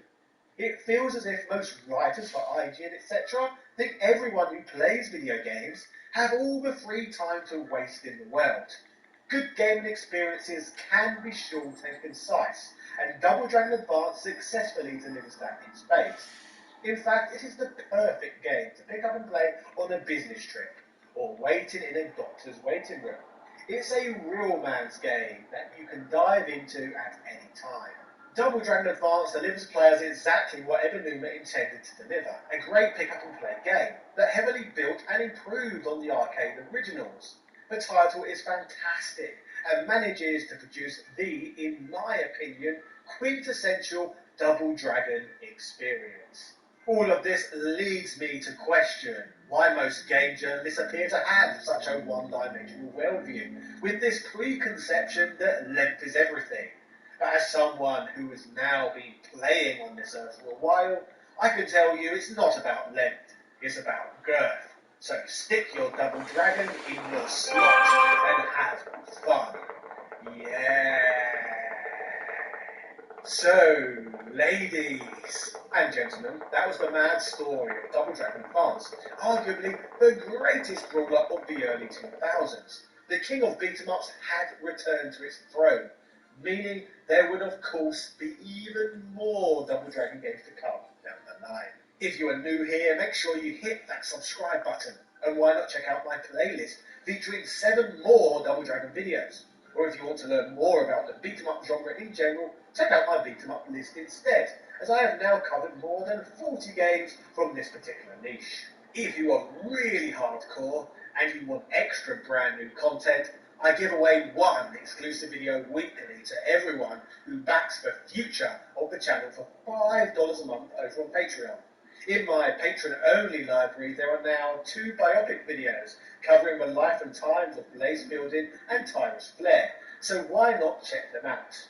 Speaking of patrons, the very people who allow me to do what I do, huge, girthy thank yous go out to Sebastian Velez, Carl Johnson, The Murder of Crows, A.O. Paulo Lopez, Joseph Rasmek, Luke Samuel Denton, Ben Harradine, Corey Arnold Sr., Capcom vs SNK, VXL Boston, Jerry Gibbs, Evan Gordon, Matt, Cameron Rando 82, Alvin Wildlife, Keith Ferguson, Drop-In Gorilla, Prince Martin, Michael Comics, Ago, Jordan Durant, England 75, and Lefty Wisconsin, Timothy W. Haskell, 2nd, Nick Daniels, Richard Starner, Lenny Glenn, Daniel Daly, Computer Man, Ashton Tech, Harry Pinkett, Easton Professor, Kid Anime, Justin Wang, Aaron McNamara, Hermes Gonzalez, Instant Gratification Monkey, Man Shovel, Jermaine, JB, Post XL, Michael Broad, Wesley Sankey, Ben Dover, Lexton Miller, Moon, Brian Barry, Sarah Powell, Lenny Renee, Mario Liga, Chris Paul, TOT Schreiber, Adrian Hannington, Bernard MG, Richard Street Stewart, Anthony Dammit, Alan Castin, Liz Yard, John Bates, David Bell, Chris Smith, Joe Elliott, Mike Bruno, Rick 67, Antonio Wood, Rich Gardner, John Elliott, Rick Trevor, Tracy Watson, Spaces Desire, Andrew Zanky, Gunther Hendricks, and everybody else who backs the channel. I love you. The Staples Center. Second on the road in the midst of a long 4-game road stand. It's good to see Rozier improving as a playmaker. Passes like this help make his guys a better player. Outside, Martin. To the wing right side. Last season, we saw the NBA All-Star Game introduced the Elam ending and targeted. Let's take a trip back to the early 2000s. PlayStation 2, GameCube, and original Xbox were duking it out, but it's not getting all that console war shit right now. So anyway, Square Enix, which was still called Squaresoft at the time, is the RPG master. With the long-running success of their Final Fantasy series and hot off the release of Final Fantasy X, the company makes an announcement that at the time hit the world with shock and confusion. Enter Kingdom Hearts, an ambitious crossover between the Final Fantasy universe and Disney. Yeah, Disney. If you were to see screenshots of the game in magazines at the time, you'd think it was a joke, but it wasn't. In fact, it was a big success, and it was followed by Kingdom Hearts 2 in 2005. And since then, everybody's been waiting for the third game, but little did they know it wouldn't be out for 13 years. Now, I'll admit, I haven't played any of the games so far, but with all the hype surrounding it, and with the third game right around the corner, I was wondering, is it worth getting into? I mean, there's not that much to catch up with. There's only 3 games, right? Yeah, well. Kingdom Hearts is a massive series with about 20 games altogether, containing sequels, prequels, remakes, HD remasters, and even concerts. If you think you can play just the main 3 games and know what's up, then, think again. The first game starts off simple enough. It tells the story of a boy named Sora who lives on the Destiny Islands with his friends. The group dreams of leaving the islands and exploring new worlds, but one night the islands are attacked by evil monsters called the Heartless. To battle the Heartless, Sora obtains the Keyblade. It's not really a blade so much as a big fucking key that you use to bash the ever-loving shit out of enemies with. Sora defeats the Heartless that attack their home, but the island is destroyed. And at the same time this is happening, Donald Duck and Goofy set out to find Mickey Mouse using a spaceship and end up landing in Traverse Town where they meet Sora and begin their quest to find their friends and stop the Heartless. It's a decent action RPG that stands up with Square's usual quality of games. The story can be kinda confusing, but makes sense within the confines of the universe it establishes. Then the second game comes out, and that's where it gets really nuts. It starts you off in Twilight Town as a new guy, Roxas and his friends. Well, that's fine, but what happened to Sora, Donald, and Goofy? These new characters are never mentioned anywhere in the first game, but all of a sudden they're the main characters? Sora, Donald, and Goofy don't even show up until about 2 hours into the game. So, what happened? Well, it turns out to get the full story, you have to play Kingdom Hearts Chain of Memories on the Game Boy Advance before playing Kingdom Hearts 2. That's where Roxas gets introduced, and it also gives the story in between the first and second game. But come on, you can't just stick some new characters in the main sequel without any explanation or proper introduction. So now, you have to get a Game Boy Advance if you don't already have one, and play through another game just so you can be up to speed on Part 2. Okay, imagine if you're watching the Back to the Future trilogy. You finish the first one and can't wait to see what happens. Then the movie starts and it's just a bunch of new characters you've never seen before, and Doc and Marty finally show up 45 minutes into the damn movie. Then you find out you're supposed to listen to a book on tape before you watch it. I guess it's also like how you have to sit through an hour of the awful Star Wars holiday special just to see the introduction of Boba Fett. Geez, hopefully that's the last time I ever have to reference that unsalvageable waste of recording media. However, even if you do play it, Chain of Memories doesn't even explain who Roxas is. It just introduces him. Roxas is Sora's nobody. In Kingdom Hearts, when someone with a strong heart loses their heart, they create a nobody. So when Sora gave his heart to save Kairi in the first game, he created Roxas. Well, that's all well and good, but how about explain that shit? Most of the prequels and in-between games came out in 2008 and onward. That's 3 years after Kingdom Hearts 2 was released and 6 after the first. Oh, and the names. You want to get into the titles? Boy, did they use every possible naming convention under the sun. You have number games, games using the Greek alphabet, decimals, and even fractions. The game about Roxas is called, Look, that's the title. I can't even think of any sequels in general that use fractions. Maybe the Naked Gun movies, but off the top of my head, that's about it. And I don't even know if it's intended to be a fraction. After reducing it down, it should be called Kingdom Hearts 179 Days. Yeah, I know it's supposed to be 358 days between two characters, but seriously, the first time I saw this title, I didn't even know how to read it. Is it 358 over 2 days? Is it 358 halves days? No. The way it's supposed to be read is Kingdom Hearts 358 Days over 2. Why not just call it Kingdom Hearts Roxas Story? Why all the convoluted cockamamie names? The one that really takes the cake for me, and get ready for this, is Kingdom Hearts 0.2 Birth by Sleep, a fragmentary passage. That's a paragraph! You have a decimal, a subtitle, and a tagline? Now that's a motherfucking title. So with that said, let's finally start tackling this timeline. It starts not with Kingdom Hearts 1, but with Kingdom Hearts Key, which was a Japan-only browser-based game explaining the Keyblade War. Nowadays, it isn't even playable, but the cutscenes were remastered in Kingdom Hearts HD 2.8 Final Chapter Prologue for the PS4. What a mouthful! This was followed by Kingdom Hearts Birth by Sleep for the PSP. Then, we have Kingdom Hearts 1, Kingdom Hearts Chain of Memories, Kingdom Hearts 358 Days over 2, and Kingdom Hearts 2. After that is where it starts getting really weird, or weirder.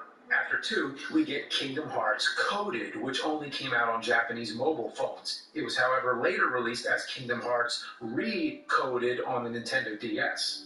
After Coded came Kingdom Hearts Dream Drop Distance, the first tongue-twister sequel for the 3DS. And the last game before Kingdom Hearts 3 was Kingdom Hearts 0.2 Birth by Sleep, a fragmentary passage. Yeah, it's one of my favorites. That right there is everything you need to know for Kingdom Hearts 3. So if you were following from the beginning, just to get the full story, you'd be spending hundreds of dollars, or maybe even thousands between every game and console you need, just to see Mickey, Donald, Goofy, and some anime kids beat the shit out of people with keys. Not to mention, there was a concert in 2017 and 2018 with additional plot points. But the only way you're going to see that now is if you build yourself a time machine. So on top of the $1,000 you're spending on the games, you're also going to have to spend millions to obtain plutonium to power a flux capacitor.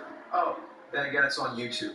Luckily, nowadays, there's a ton of Kingdom Hearts compilations you can get that pack multiple games into one. There's almost as many remakes and remasters as there are actual games in the series. You have Kingdom Hearts HD 1.5 Remix, Kingdom Hearts HD 2.5 Remix, Kingdom Hearts HD 2.8 Remix, Final Chapter Prologue, Kingdom Hearts HD 1.5 plus 2.5 Remix, and lastly, Kingdom Hearts, The Story So Far. What a convenient title. The story so far packs in everything you need to know the full story before Kingdom Hearts 3 drops. And you don't need to understand complex mathematics or the Greek alphabet to play it. With all the shit packed in well after the first and second game, it makes me think they hadn't planned any of this. The first game is pretty straightforward. You travel to different Disney worlds to stop the Heartless and try to find your friends. The plethora of side stories and prequels just makes me feel like they were desperately trying to keep the hype train running until the third game finally came out. This series did essentially span 3 console generations, so I can understand that they wanted to give the fanbase something to do in the meantime. But I just wonder if they had this entire story planned or were just padding it out to keep the interest going. So for someone who's just now looking to play these games for the first time, I'm kinda intimidated.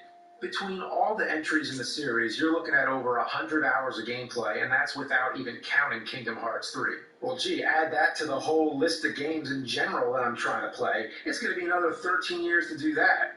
I guess, though, by that time, the third game will be old enough to do a proper Angry Nerd review. But these games so far are pretty decent. They provide a nice amount of playtime for your money, and the worlds are diverse and interesting. While the Disney stuff is kind of weird, it never feels out of place in the game's universe. Also, now with Disney owning Star Wars and the Marvel universes, it'll be cool battling alongside Jedi and Avengers. Will that ever happen? Maybe, maybe not, but maybe when Kingdom Hearts 4 drops in 2030. Then we'll finally be able to see Sora, Mickey, Donald, and Goofy team up with Han Solo, Luke, and Iron Man. Or not. But until then, who knows how many prequels and spin-offs and side stories and 4K remasters and remakes and reboots and requels we'll see. Only time will tell.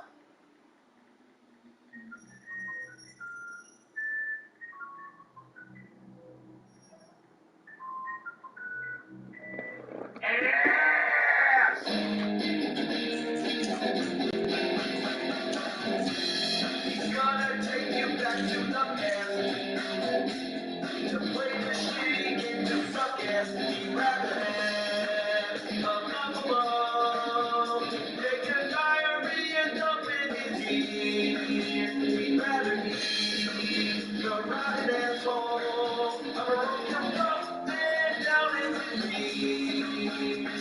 The angriest gamer you've ever heard. The angry Nintendo nerd. The angry Atari Sega nerd. The angry video game nerd. Yeah, when you were a kid in the 80s and especially the 90s, it was all about running out to the mailbox to find that new issue of that video game magazine. Because there was tons of them. They were filled with awesome stuff. Previews for upcoming games, new consoles, walkthroughs, codes, and reviews. In the past, I talked about Nintendo Power, so it's about time I talk about the others. Some were about the brands and the consoles like Atari Age, but others were more generic, like GamePro and Electronic Gaming Monthly. And even into the millennium, we had retro throwback magazines like Video Game Collector. And look at that guy. What a nerd. In today's age, you can look up anything about games you want on the internet. Walkthroughs, cheats, reviews, previews, whatever. Back in the day, if you wanted to know if a game sucked or how to find a secret or get an infinite lives code, you had to wait for one of these to come out monthly. Well, let's start with the oldest magazine I have, Atari Age. They came free with a subscription to the Atari Club. They were pretty short reads, too, only about 15 pages each, and they were all printed in Center City, Philadelphia.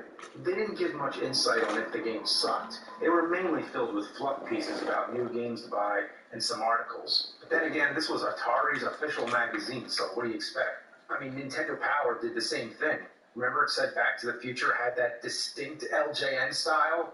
The first issue of Atari Age has an awful interview with none other than Pac-Man, filled with awful Pac puns.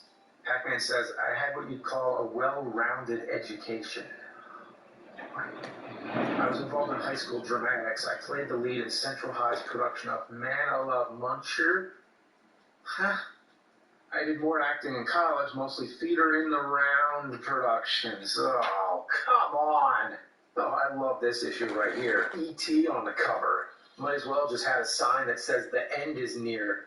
Atari Age also had some cool do-it-yourself type articles, teaching you how to fix joysticks, and even how to make your own left-handed joystick. Overall, a fun magazine to pass the time, or read on the shitter. Later, with the rise of Nintendo and Sega, more magazines began popping up. They expanded their coverage and became more in-depth. So here we have Game Players magazine, Video Games and Computer Entertainment, well that's a good one, Game Pro, and Electronic Gaming Monthly. Game Players started out as Game Players Strategy Guide to Nintendo Games. It's basically a knockoff of Nintendo Power, but it's unofficial and has nowhere near the quality. Just look at these screenshots. I understand capturing game footage back then wasn't as easy as it is now, but look at this shit. Looks like they took the picture with a Polaroid, then photocopied it 50 times. And the covers are usually just a box art from whatever game they're covering. But sometimes they're all over the place. Look at this. They basically took whatever video game stereotypes they could, slapped them on the front. What game does this represent? Okay, this guy, he looks like Rad Spencer from Bionic Commando, mixed with Matthew McConaughey. Why is there a kid doing a hand play on his shoulder? The skater kid looks just as confused as I do. Okay, this might be the worst cover I've ever seen. Super Mario 3. Apparently, I can't even tell what I'm looking at. What is that thing? What is that thing? It looks like a mangled Easter egg or something. Holy shit, I mean, they didn't even try. You have what looks like Wario in the corner, and someone must have sneezed all over the print. The only thing that could possibly indicate that this is a Mario cover are the words. Imagine if you couldn't read. You wouldn't have any idea what this was supposed to be. You wouldn't even know what it is. I mean, you'd just be sitting there trying to figure out what this puked out pastel piss picture is. One thing that really twists my asshole is the sheer number of ads. The same 1-900 number shows up 3 times in the same issue. Look at this face. Yeah, laugh it up while you can, kid. Your dad's gonna flip shit when he sees a $500 fucking phone bill. I swear, every other page is an ad. Look, ad. Ad. Ad. Ad. Ad.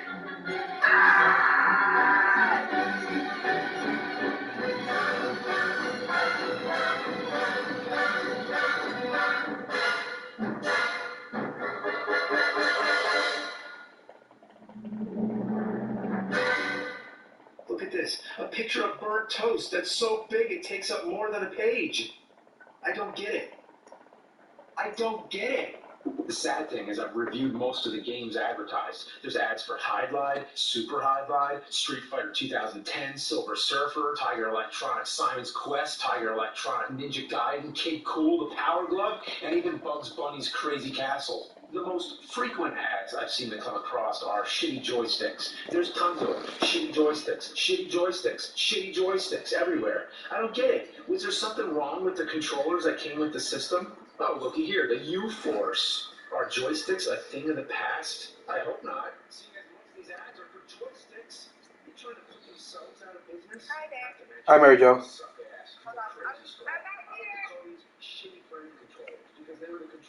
Sorry to bother you. I'm just antsy. You very. I haven't been able to sleep. I hurt my back because I tried to take my car out to go to work on Friday, and I've been bedridden for 2 days. But so I've had a lot of time on my mind. Good thing my 401k went up, so I have like the $45,000 exactly for my 401k, so I don't even have to go into my savings account. I could just take everything for 401k. But I was just calling because wondering about the appraisal. Is there a date set for that, or? There's not yet, but you have to put a rush on it because appraisal. This is a real ad. I'm not high either. Okay. Someone says you took some of the worst garbage on TV and turned it into. That's all right. And turn it into a great video. Oh my God. It's an ad for a Game Boy Light. What really Yeah, so as weirds soon me as out is the kid in I the get back that of the base car, number no seatbelt or anything. from the What's FHA, even crazier is I in can later order magazines, it they as a replace rush this because ad with I real have life plenty people. of They people put this kid's life in danger just to Okay. sell a shitty Game Boy Light. where else Look at that. to find An ad for the Lion I King. have STD. Yeah, I like how the word handy is in quotes. Yeah, they just knew they were jerking off. do what they Speaking have of to do. STDs, Okay, sounds great. All right, I'll let you go because I hear you talking over there. It sounds like somebody went on the wrong pipe. No, actually, size does matter, and of course, a I descendant. have, PSM even did a swimsuit special. I was feeling under the weather this Range from interesting and useful to downright. Oh, I hope you get better. Best feature. Oh, I hope so too. But unfortunately, the back Texas, so Oh, they're really good with that. I went actually to a pharmacy inside of I forgot the name of it, but it was inside of a grocery store, and they do the test. You wait in line, do the test, and then 15 minutes later they give you the results. yeah.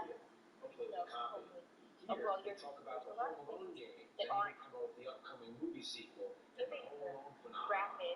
Yeah, such a phenomenon. You know that guy right Wanting there? to He turned out to be a test pizza so, boy. The reviews my are doctor, always a major part of these magazines. They give kids try to the get me to insight do on for which the games rapid. were worth their money and which ones they should avoid, like the fucking plague. But sometimes these Heading recommendations home are and really working all from the that house. matter. Like right here, Contra 3. Is it free? Because I know some places that are free. Best side-scrolling shooters on the It's Super I don't think Nintendo, it's and they gave it 7s. But look at this shit. Terminator 2 on the NES. Okay. A game that's total shit. And it's got 8, a 9, a 7, and another 8. Are you kidding me? Terminator 2 on NES has better scores than Contra 3? Yeah, man, that's like saying I tasted the shit flavored ice cream. I've done like 5 of them already, of these tests. I mean, they're pretty quick. Yeah, for work, because I'm always going on ships and things like that, and a lot of them, they request that I do a test, so I just go into those places and do the test and go back to the ship.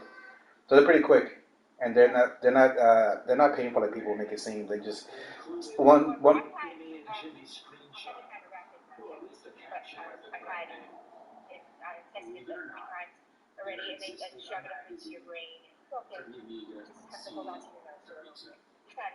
Yeah, yeah. All right. Well, I hope it comes out good. I mean. I'm sure it's fine. I'm sure I just have a cold or something, but with the permanent with my mom and all that. Okay. But as far as the credit team, they didn't come back with anything, right? They said the letter was fine, or? The letter's fine. New types of controllers. Here's this shitty Sega activator. Damn. This guy could give cheap Apple-Carrier a run for his money. Okay.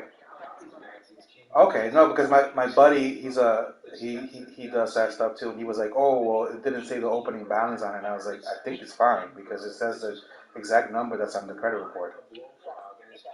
Yeah. Okay. All right. I'll let you go. Yeah, I know.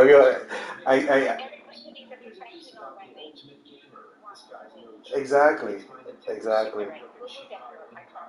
Okay. I hope you get better soon. Okay. Sounds good. All right. Okay. Bye bye. This picture, this kid's holding a ninja star and whipping out a yo-yo right as he's about to be brutally murdered by a skeleton. Oh, then check out this picture of Godzilla and kinda King Kong. And they're both really shiny for some reason. In this picture, I don't know what is going on. It's just hideous. When it came to drawing Link, for some reason they always had a problem. Here he is on the cover of Nintendo's Strategies. At least I think it's him. Oh, this Link looks more like a villain than a hero. He's pretty scary.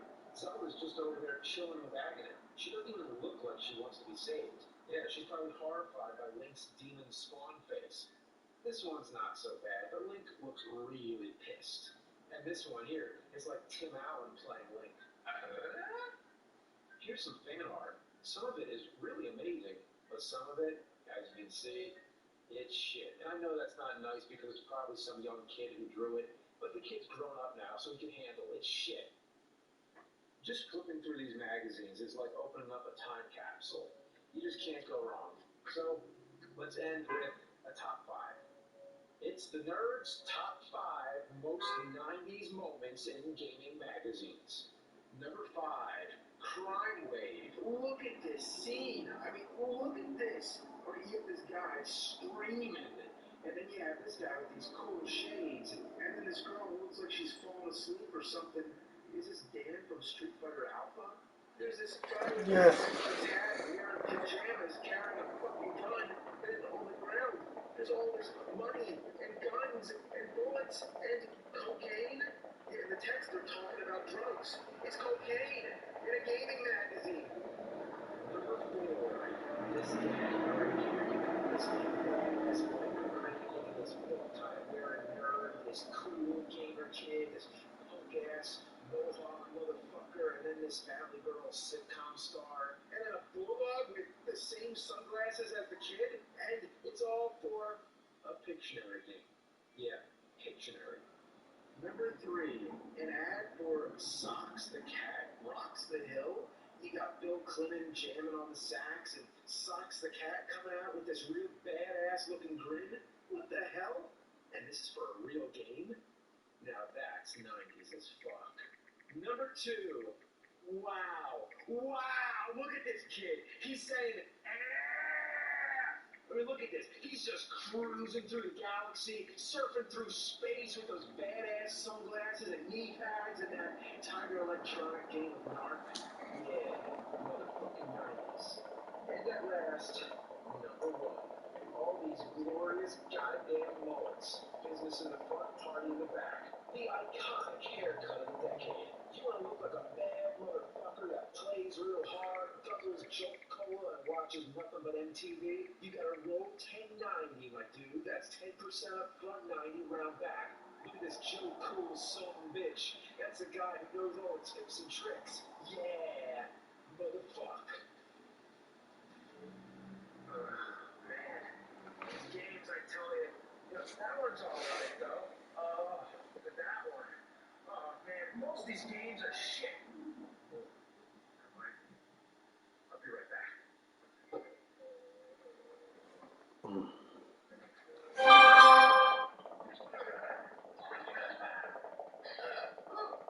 Aladdin? What the fuck? Aladdin! The number decker in my toilet! Aladdin! The number decker!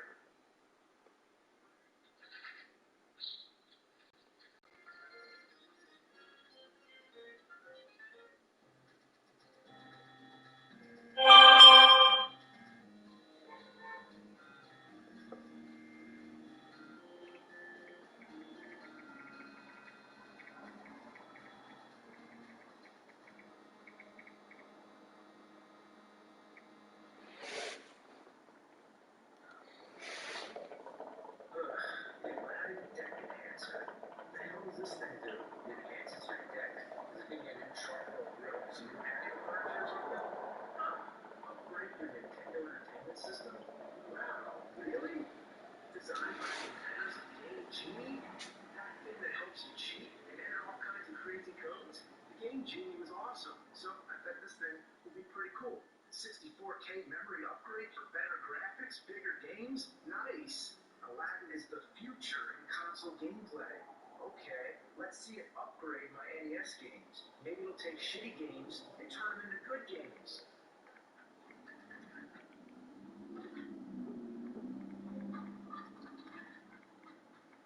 Huh? Doesn't fit.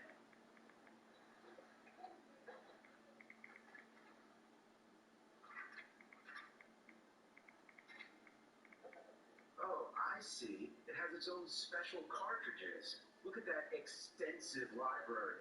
6 games, plus its own pack entitled Dizzy the Adventurer. If only I had those special Aladdin deck games. Did somebody say Aladdin? Oh, are these all my games here? Yes, sir. It's a whole new world of gaming. I'll show you a whole new world of pain.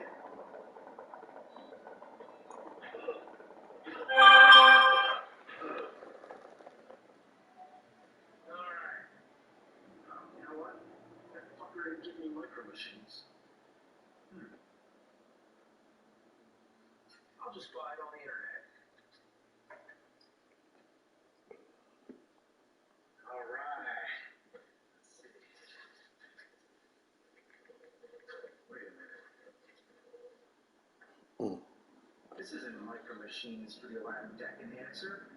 This is a Micro Machines thermos made by some company called Aladdin. That's dirty.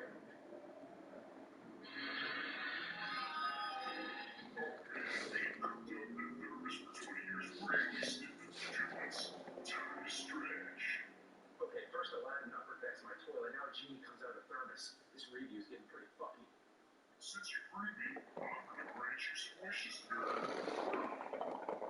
Well, I guess I wish for a copy of Micro Machines on the Aladdin Deck Enhancer. You got it. Micro Machines on Deck Enhancer.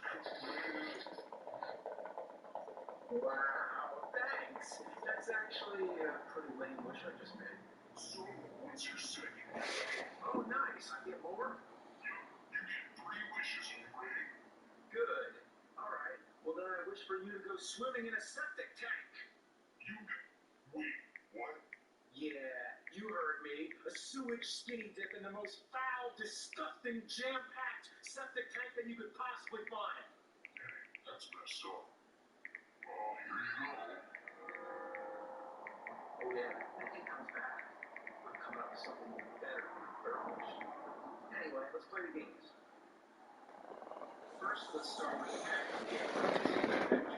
So the first thing you're going to do is you take the cartridge, insert it into the answer like this. Yeah, it's just without that. It's just so satisfying. You know, that's some good cartridge insertion there. All right, let's go.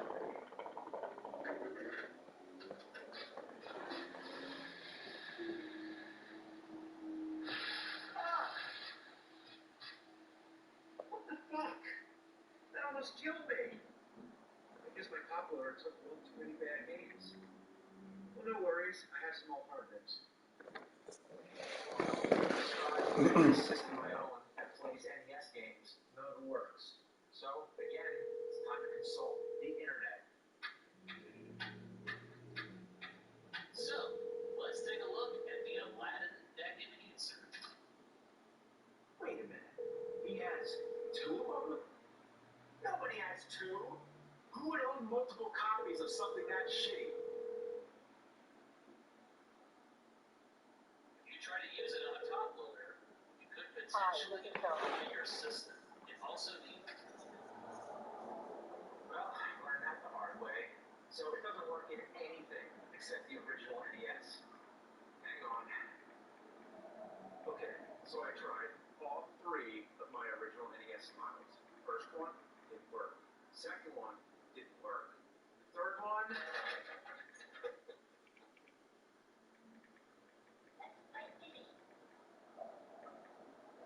It works! Alright, time to play. Dizzy and Daisy were walking through the woods searching for Bogey, their pet bluffle. What's a bluffle? They accidentally stumbled over Zach's castle when Daisy gets a spell put on her and falls into an endless magical sleep. And now it's up to Dizzy to save her. Okay, the game starts off in this cave with a few items and a locked door. Grab the items and use them to get out of the room. You burn the pile of straw with a match. You throw some water on there. Okay. So I guess don't get too close. Oh, come on!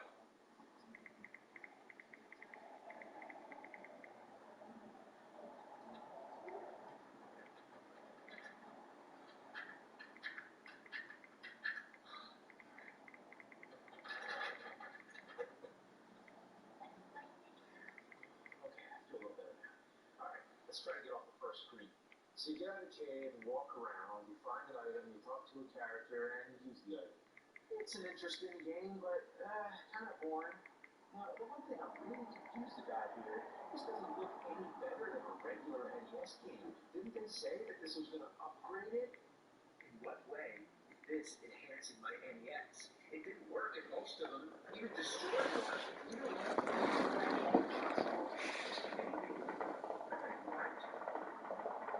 so yeah, Dizzy's pretty bland, but the hard-boiled egg, which is exactly what it is. Next we have The Fantastic Adventures of Dizzy. Oh boy, that is fantastic. It's a bit brighter than the last game and has more colorful graphics, but the gameplay is worse in some points. This time he doesn't die in one hit angles, but still just as lame. Using items here is not as easy as in the first one. You have to make sure you pick them up in the right order, otherwise you drop them. I have no idea what to do, and I don't care to find out. These games are irredeemably boring. I mean, after all, it's an egg solving puzzles. All the king's horses and all the king's men couldn't get their fucking shit put together. Next game. Big Nose freaks out. Holy shit. You play as Big Nose, the caveman, slipping, sliding all over a slimy, shitty, putrid mess of horrid graphics. The game kind of feels like a mix between Sonic the Hedgehog and Adventure Island, but with all the fun taken out. You bounce on mushrooms and collect bones. You can get a rock ball or whatever it is to shoot at enemies. Without it, you have a club that's damn near useless. You have to be extremely close to an enemy and hit them. So most of the time, you just take a hit and die. Oh, the sound?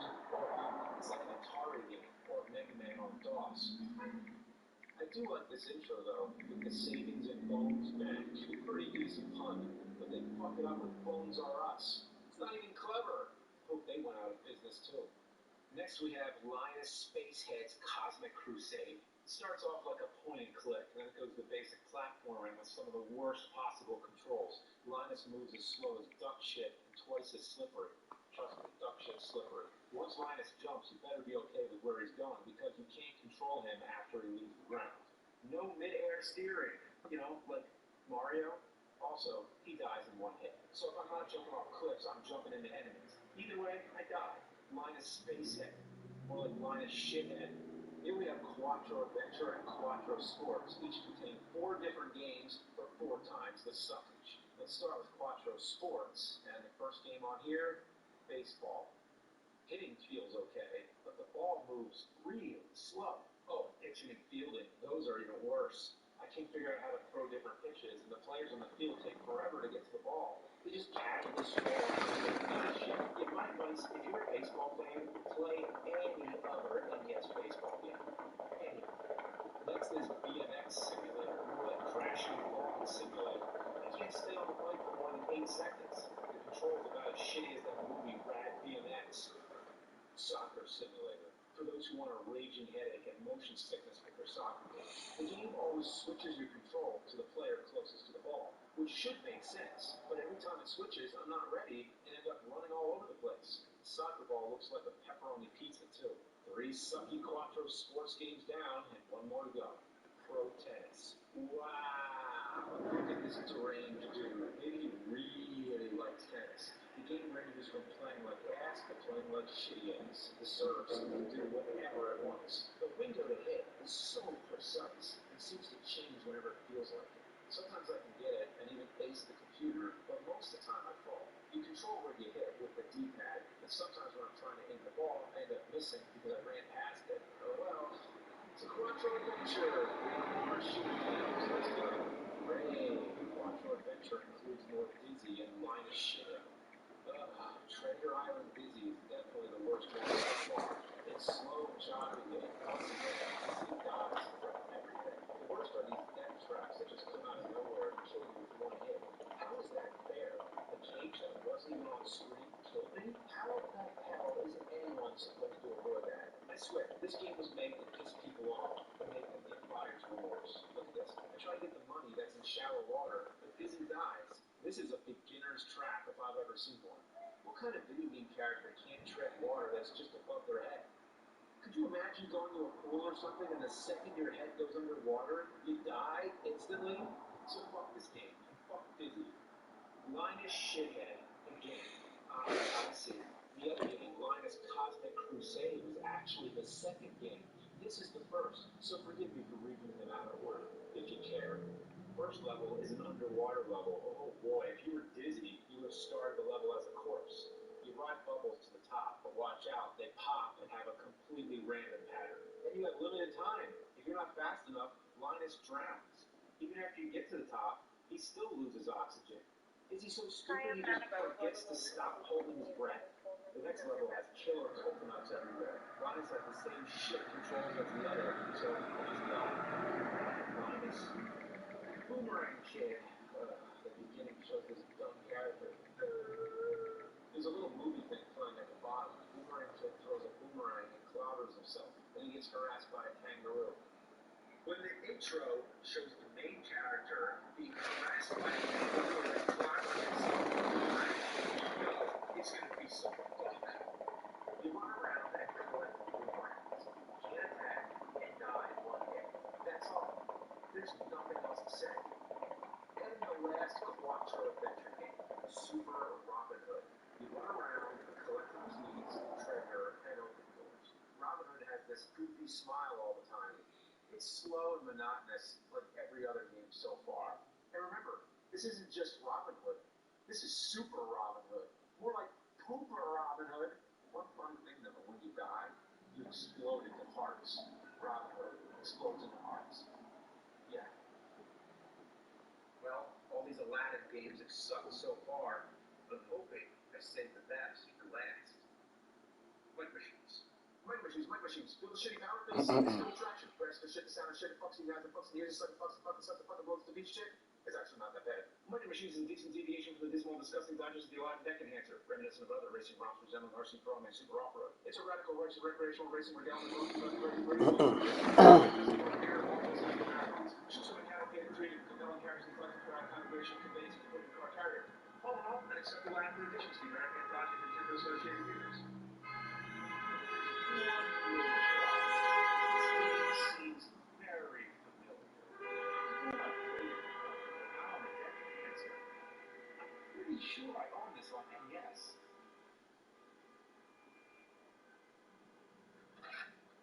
I knew it. Micro Machines. It's one of those weird-ass gold cards. Those third-party unlicensed titles from the unholy alliance of Comerica and Codemasters. They're distinguished by those mysterious switches on the back.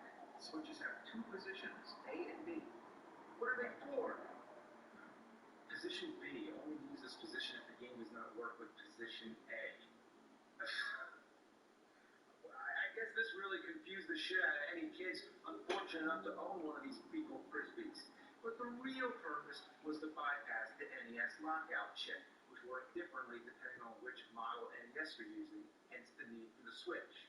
They could have just said, to hack the lockout chip, use A or B. Don't tell Nintendo. But the games can't be exactly the same, right? 64K memory upgrade, better graphics, bigger games.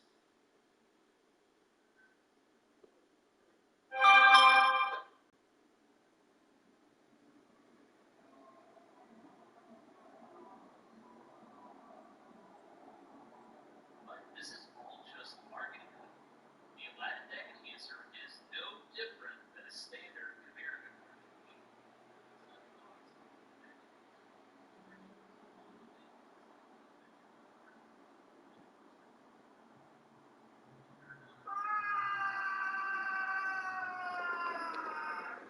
The games are exactly the same. No difference. The deck enhancer is an add-on that adds nothing. They sold you the same games with some assembly required.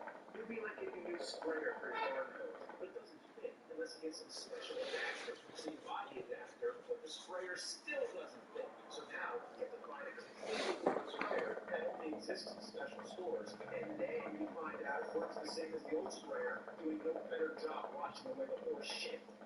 Actually, there was some purpose. Theoretical. It was meant to reduce costs. The deck enhancer contains most of the necessary chips to make a regular NES game work. So the Aladdin games could be smaller and cheaper. The mentality was that you'd invest in a deck enhancer and then build up your collection for a low price. No thank you. I think I'll just stick to my regular third-party unlicensed crappy Comerica games. Oh, but of course there was that one exclusive game, Disney Adventure. Does that make it worth it?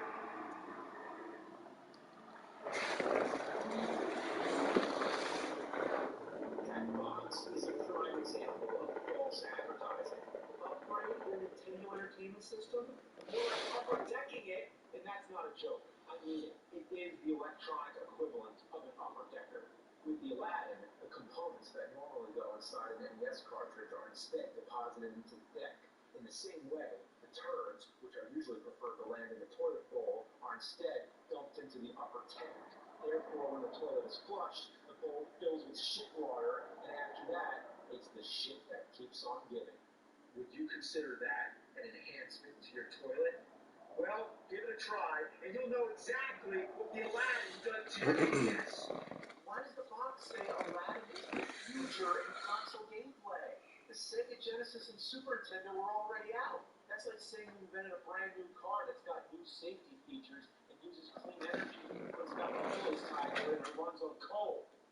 This thing had no future at all. All the coming soon games were canceled, and Comerica went out of business right after this thing was released. They went out of business right after it was announced. It was a death sentence, a curse that shrouds its release status in all-consuming mystery. Nothing to the gaming is like that. Eventually released. I'm sure it got made and discovered thanks to inventory liquidators and eBay. But if this thing never officially came out, then not only did it not have a future, it had a past either.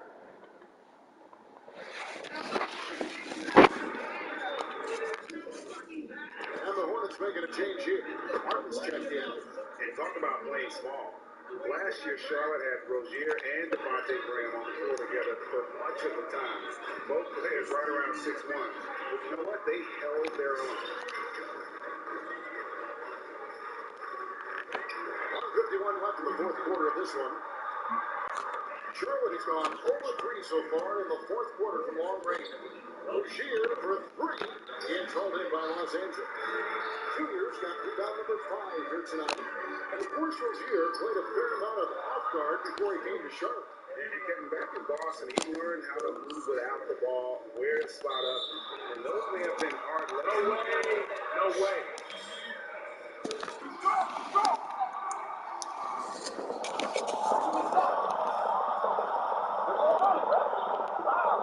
And as we head to the final buzzer here, a crushing blowout, big-time dominance, and this will go in the record books as a gaudy win for the Lakers.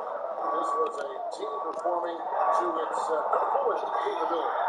A hugely satisfying win, a game that not many will soon forget, and on the other side, one that I think most will try to forget. And during the long NBA season, each contest important here tonight. Tonight's win will give them 4 on the season.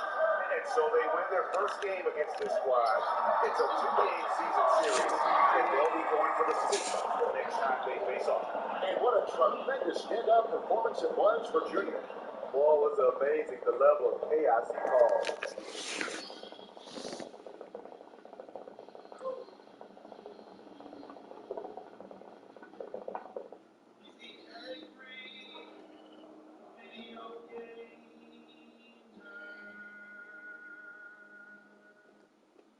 The 90s was arguably one of the best times for video games. There's so many new consoles coming out, and with junk food being popular and already advertising to kids, they decided to jump on the bandwagon and start making their own video games. Most food companies just stuck to TV commercials, got milk, fruit stripe gum, Lunchables, and of course Mentos, the fresh maker. Those companies didn't have to make video games, but Cheetos, McDonald's, and Domino's Pizza, who created Yo Noi.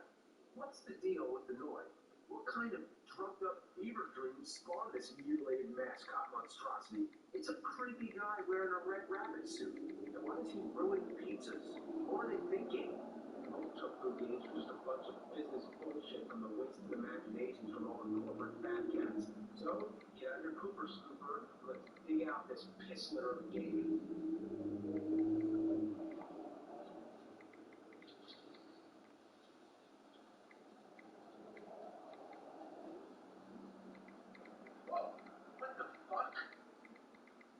Scared the shit out of me. Not this shit, actual shit. Listen, I gotta play this game. Got that?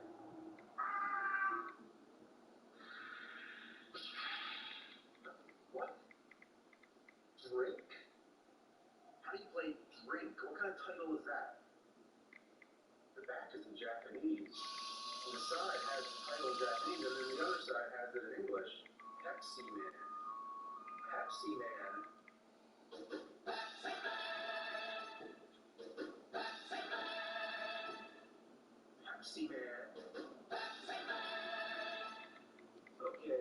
Pepsi Man is this weird T-1000 looking Japanese Pepsi mascot who helps people by magically turning things into Pepsi. In all his TV commercials, he's a fucking idiot who swings around, smashes into windows, and transforms into cannabis. Even though his own marketer was weird, all his commercials take place in the USA. He even started his own video game and was also featured as an unlockable character in the Japanese version of Fighting Vipers with Sega Saturn. To unlock him, all you gotta do is lose the first fight. You've never seen that before. You lose to unlock a character. Well, thanks, Pepsi Man. That's very interesting. But I have other junk food games I can play, like Cool Spot. Come on. Cheetah. Well, how about Big Bucket? Man, how about Kool-Aid Man? God damn it, you silly fuck! I don't want to play Pepsi Man. Okay, jeez. I'll play Pepsi Man. Well, in the chance that you were looking forward to Cool Spot or Yo Noid, can't play because they're all Pepsi Man now. Everything I want to play is Pepsi Man. Yeah. Well, I guess let's pop this corporate cock fuck in. The intro starts with this live-action cutscene of a guy buying a Pepsi. As he drinks it, you hear the shrill shriek of the Pepsi Man set to circle music.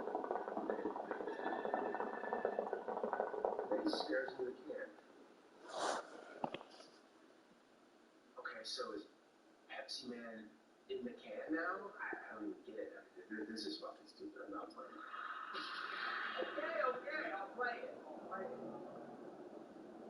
Next, you see Pepsi Man running down a street to nowhere as he crashes face first into the game's logo. What's so wrong with this mascot? Chester Cheetah was cool. Cool Spot had cool in his name. But Pepsi Man, he's not cool at all. He doesn't make me want to drink a Pepsi. Makes me want to drink a fucking beer.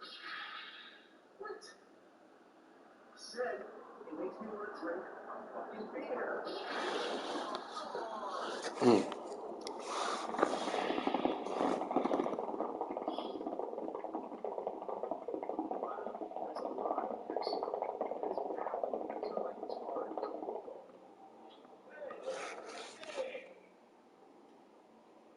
So the first level starts off with Pepsi Man meeting a truck driver with a flat tire.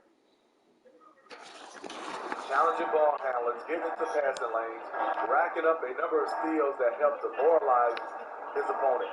And he drives in, and the basket by Rozier. For Rozier to be effective, that's just what he has to do. Keep moving, don't sit back and be passive. Here's Junior, and a miss there on the triple. And it's the Hornets with the ball. We've got 33 seconds left to play here on the fourth. Count the bucket. This is who you want leading that place. A sure passer with great awareness. And the Hornets making a change here. Monk's checked in. And it's the Lakers' ball. Here's Junior. Another one goes. Incredible. That's 91. An incredible feat. This is just flat out insane. Outside, Martin. There's the pick.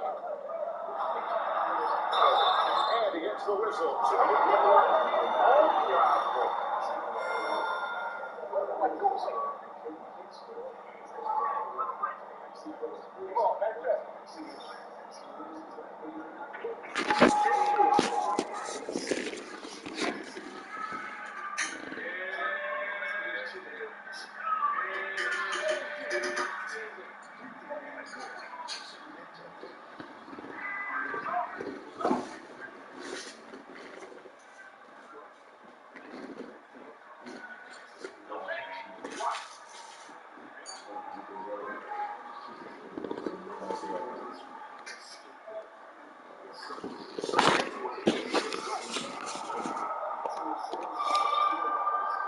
And here's Junior.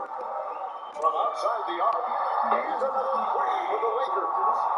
And it's just competing, giving your best when it matters most. It's called Killer Instinct. It's one thing to be close at the end. It's another.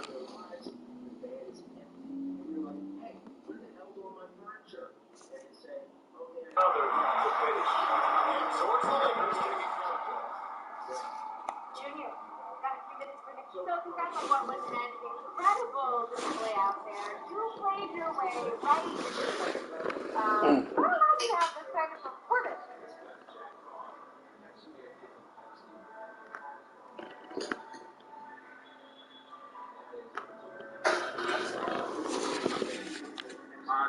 This is my Wilson team. You're on fire from the other night. Yeah, we didn't settle for you guys cruised out there tonight and finished strong. What is the key to maintaining focus with a big lead like that? Well, Coach always tells us not to look at the score until we're good. All right.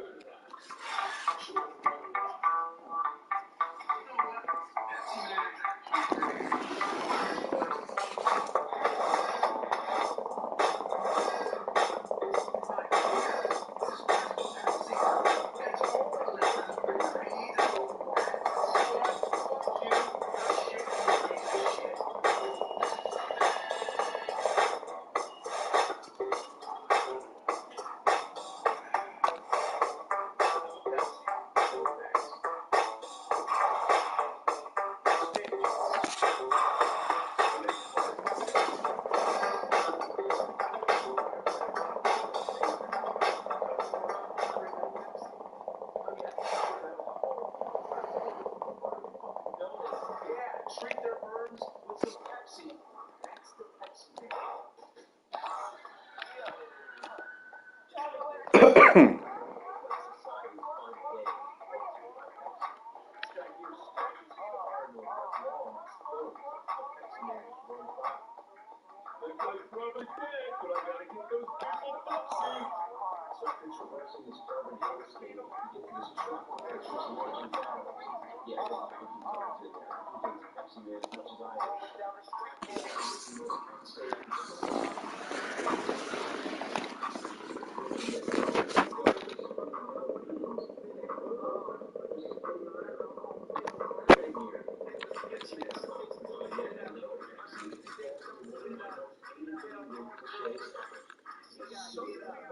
This is where the shit really shows. It's so dark that you can't see it.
Smashes into something.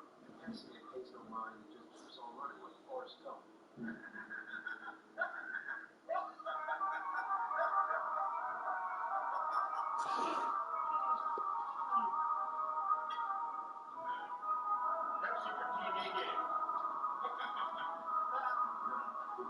TV game? It makes sense. Yeah, from now on, we're the TV game nerd. Here we go. It's the next disaster that requires pressing. This time it's a motherfucking plane crash. Jeez, there's lots of tragedy in this game. Thankfully, most people are okay, but we need to actually back in it. So, you guessed it, no, it's the same thing over and over. This time you're going down a highway with traffic on both sides. Why doesn't Pepsi Man just run?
Pepsi TV game guy.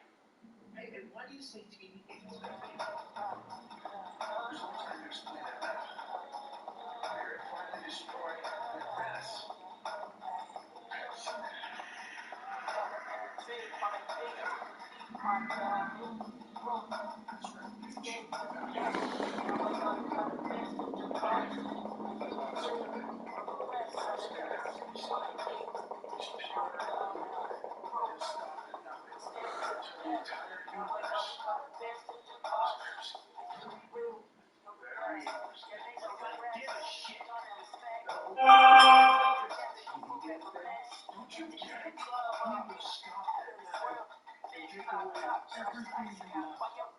Everything you cherish and care about, and turn it into Pepsi. Get your vote. Slowly destroys. This time, one refrigerator was jam-packed with wholesome, nutritious foods. This, Pepsi takeaway. Turn it Pepsi. You turned my dog into Pepsi. You remember those cans screwing up in the living room? Those little cans. When I wanted, and my children. So,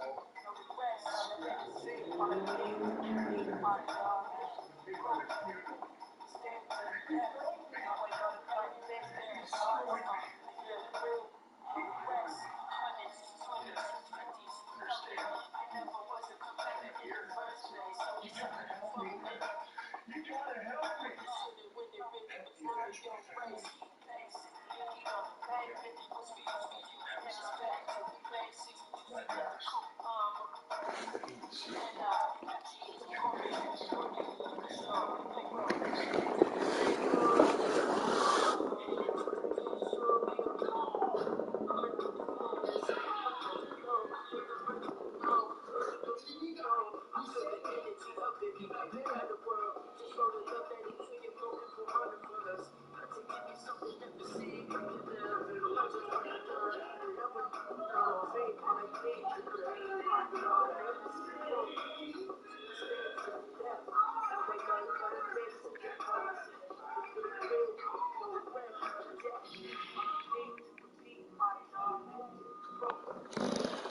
Mm-mm.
Show the security number.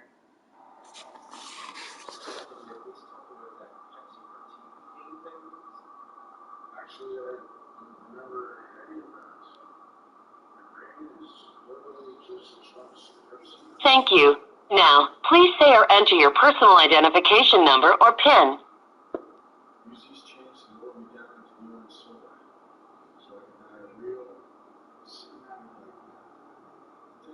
Sorry, I can't verify that social security number and PIN. Let's try again. Please say or enter your social security number.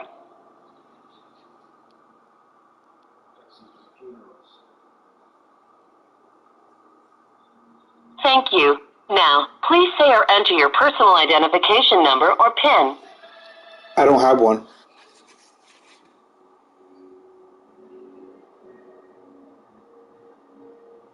Okay, to continue, I'll need your date of birth and zip code. You will be limited in the types of activities you can complete without your PIN. What's your date of birth? January 22nd, 1977. That was January 22nd, 1977, right? Yes. And your zip code? 07002.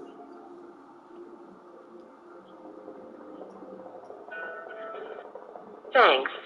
If you've forgotten your PIN and wish to reset it, you can ask to speak with a retirement service representative at any time. For your MACA Communications Incorporated Retirement Savings Speak to a Plan and representative. Trust. Sorry, I didn't get that. To hear that information again, say repeat or press 1. To hear a summary of your retirement plan, say my summary or press 2. For more information, sure. As of December 21st, 2020, your total account balance is $86,474.91. That amount is fully vested. If you need to, say repeat that. Otherwise, you can say my summary, account information, fund prices, statements and 1099-R reprint, or you can also say representative. Representative? If you're no longer employed by your company and would like to take money out of your retirement plan, say plan withdrawal. For online help or to request a copy of your statement, say online help. Online help? For anything else.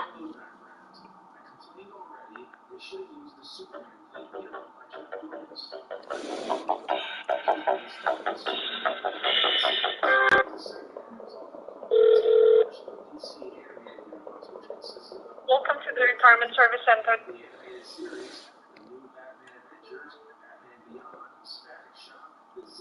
Hello, yes. My name is Leonardo Tapia. Middle name is Reyes. Yes, can you hear me?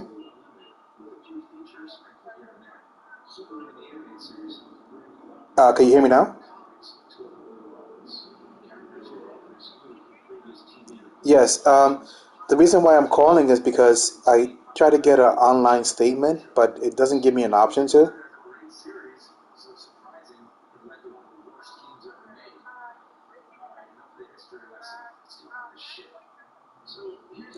Yes, it's Leonardo Reyes Tapia.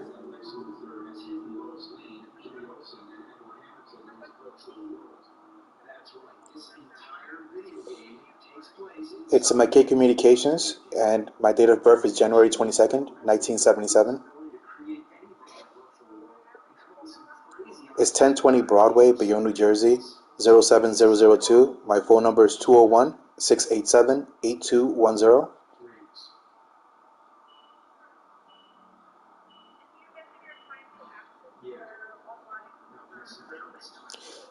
Yes.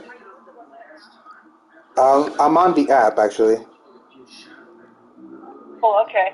That's the reason why. Because usually it will not be available on the app. If you have a computer or if you have like a desktop version that you can use on your phone or in a browser. I've tried that, but it just takes me to a different page, and it tells me that I need to like request it or send settings. It's weird. It's not giving me a direct link to it. Okay. Because I'm actually looking at your online account right now. Did you use a phone? Yes. Check your statements? Oh, okay. Just what I can see here, I'm looking at your account online. If you will be using your computer, you will see there that the last statement that we have is September 30th because it's quarterly statement. Okay, can I get a recent one? Because the reason why I need it is because I'm in the process of purchasing a home, and they need this account information to make sure that I have enough funds if I need to make a withdrawal for the down payment. Oh, okay. Actually, we cannot provide you a recent, what do you call this, statement because it's a quarterly statement, but you can actually request for account information report. You can also do that online. Is there a way that I can have this emailed to me somehow? Because I can't access it. Actually, we cannot email it. I can send it to you, but it will be through mail. If you have a computer right now, Mr. Tapia, I can assist you in checking it online. Can I use the browser on my phone? If that is a desktop version, yes, we can. Okay, let me switch to desktop. Desktop site, okay. Wells Fargo, online. One moment, I'm just logging in. Yep.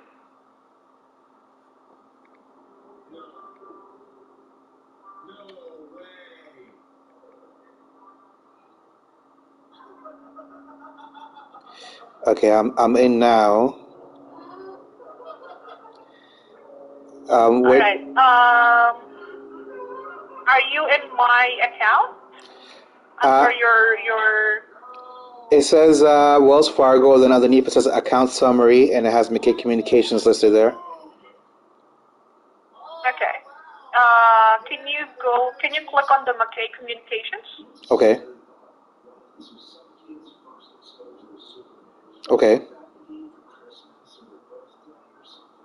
Right, under McKay Communications, can you see there my dashboard, my account, actions and investments, loan? That should be the tabs that you will see there if you are on your retirement account. Yes, I see that. Can you see my account? Yes. All right, under my account, you will see their statements. Oh, sorry, one moment. Okay, statements.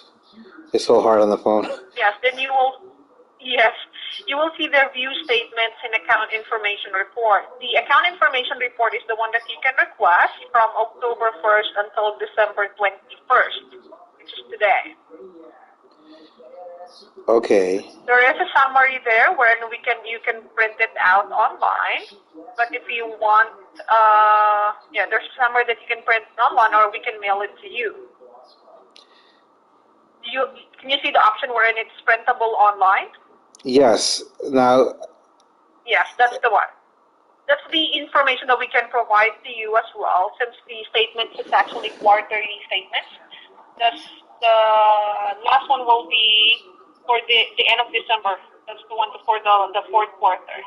If you can see view statements, that's also the quarterly statements where you can see your online account or your online statement. Oh, yes, I see. Okay, so I was doing it wrong the whole time. Yes. Okay. Sorry.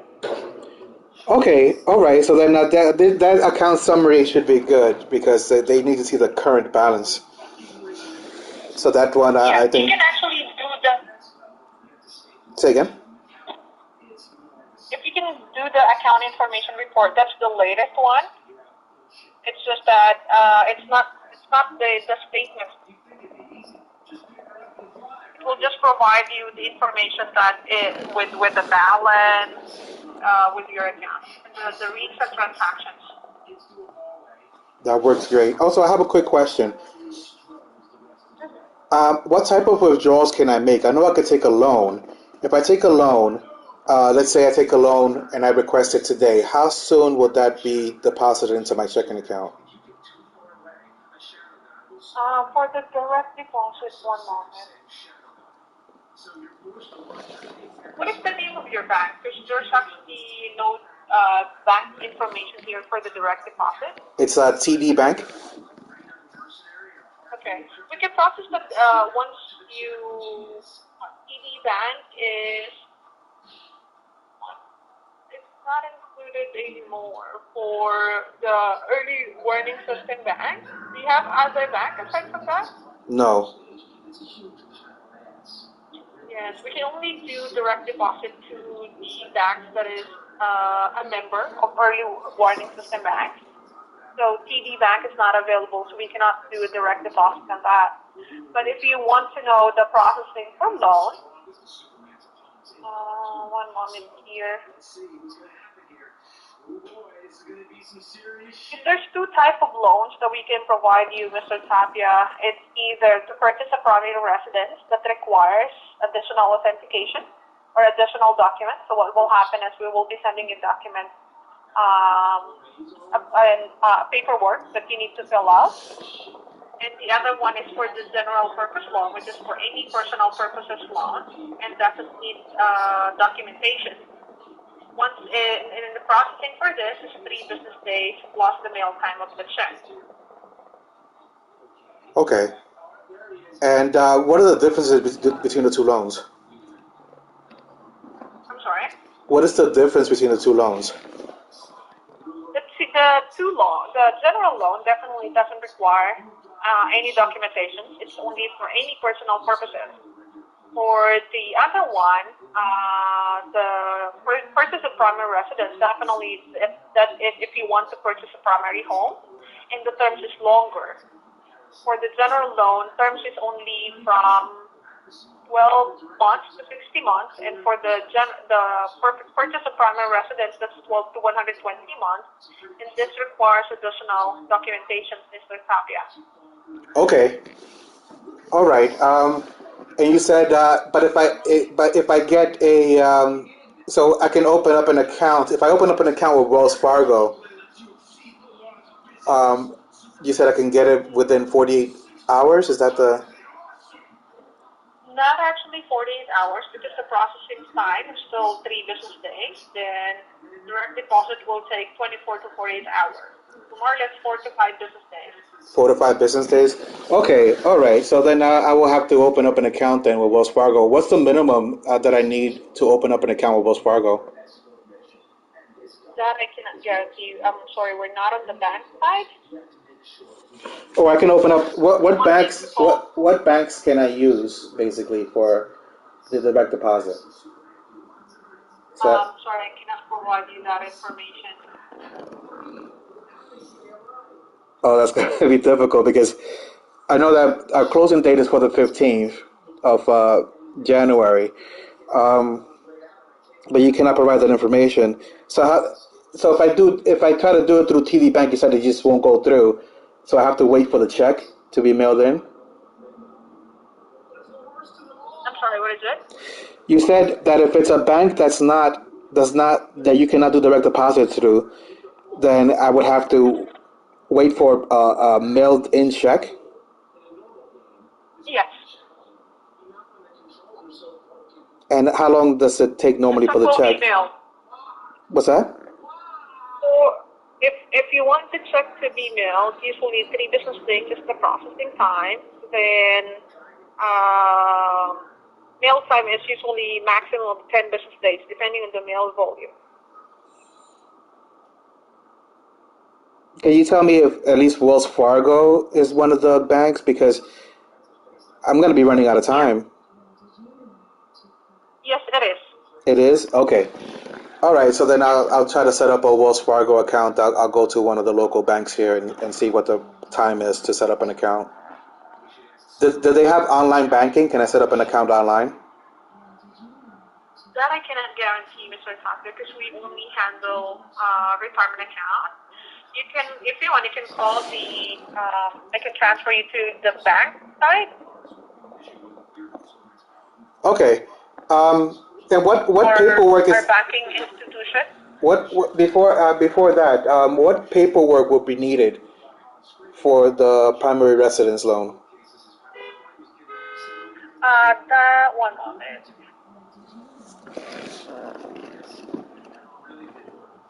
If you want to use to purchase a primary residence, usually, like what I've mentioned, we will be sending you a form that you need to fill out, and the form must be certified. Make sure that the primary resident, that the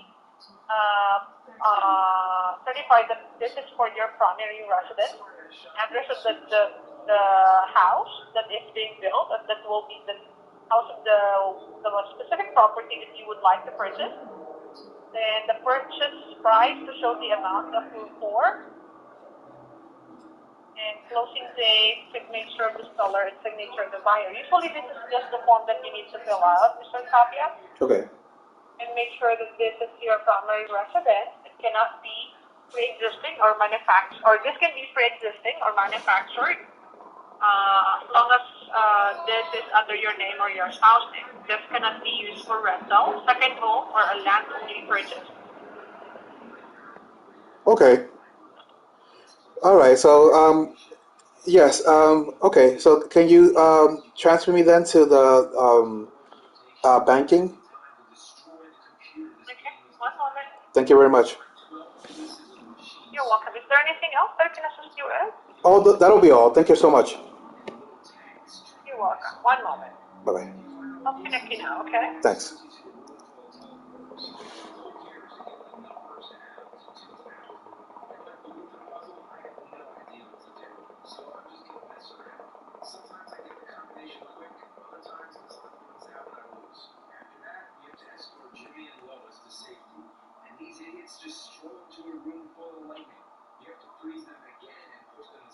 I'm connecting you now. Mr. Tapia, is there anything else before I'll transfer you? No, that'll be all. Thank you so much. All right. Thank you for calling the Retirement Service Center. I'll transfer you now. Thanks.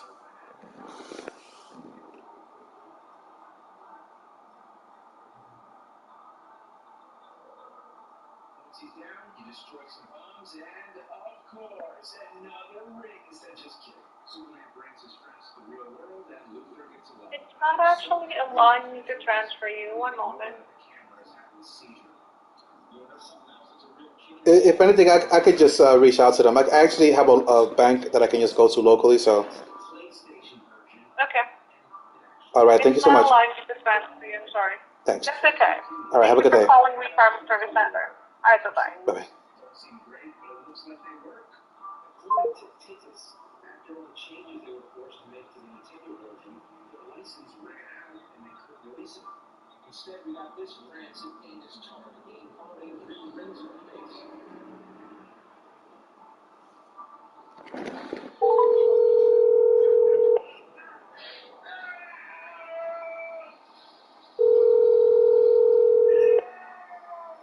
Please don't!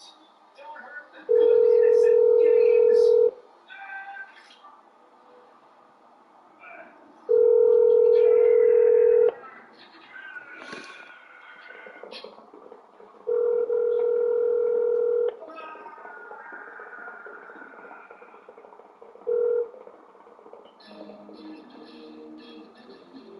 Hi, I'm Nana.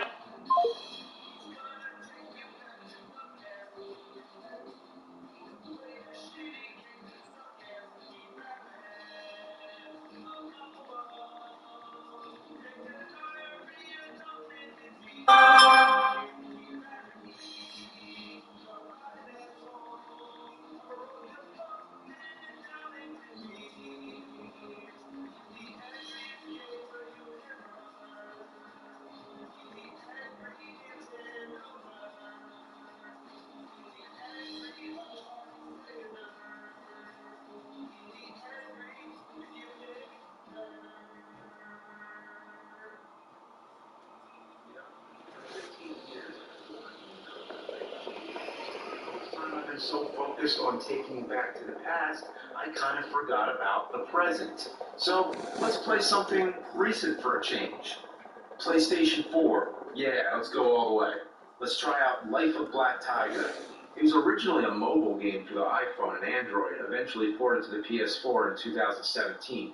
They say it's bad, but this is a current generation console. I think by now game developers would learn from their mistakes, so how bad could it be? It starts off with this weird stock acoustic guitar loop. Sounds like the intro to a massage therapist's website from 1997. I could just doze off. All of a sudden it switches to this heavy metal riff. Then you get the storyline for this emo black tiger. His parents left him, he's all alone, so he hates everything. It's quite a serious and sad plot to start a game with. What happened to the frame rate? It's giving me a headache. These characters look so ass. Is that Belle from Beauty and the Beast? Animal called as human is what I dislike the most. They smell bad. For real? This is for real? The game itself plays worse than you could imagine. Controlling the camera is reversed, meaning it's the complete opposite of how you control any other modern game. The controls are a baffling mess, and the tiger moves slower than shit advancing through a sloth's anus. I'm holding the run button too. Without it, you can barely even crawl. This is an action game. In what situation in an action game would you need to move that slow? Attacking. Now that's a whole other story. That's when the shit factor rapidly accelerates at the rate of thawing a frozen dog turd on a frying pan. It starts to smell real quick. And if you think that's sadistic, look at what I'm playing right now. To attack, you have to hold down the circle button and hope for the best. Every time you kill a person, they make the same yell. Then you chase down a defenseless woman and just fucking maul her. Damn, this tiger is full of serious angst and rage. Wait a minute, what just happened? I went from a frozen wasteland to a forest and now I'm hunting goats? How far is this tiger traveling? At the speed he runs, it probably took an eternity. After the goats, you have to hunt a pack of silly wolves. You just slap them a bunch of times, they get launched into oblivion. Damn, look at them go! Motherfuckers! Now I'm just running around sniffing wolf blood? What kind of objective is that? You stand around the glowing orbs, then it shoots off fireworks. And that's the level. Why was this a level? Not to mention, the lack of music only adds to the atmosphere of boredom and monotony. And next thing, the tiger's head is up an animal's butt. And now they're floating on top of me.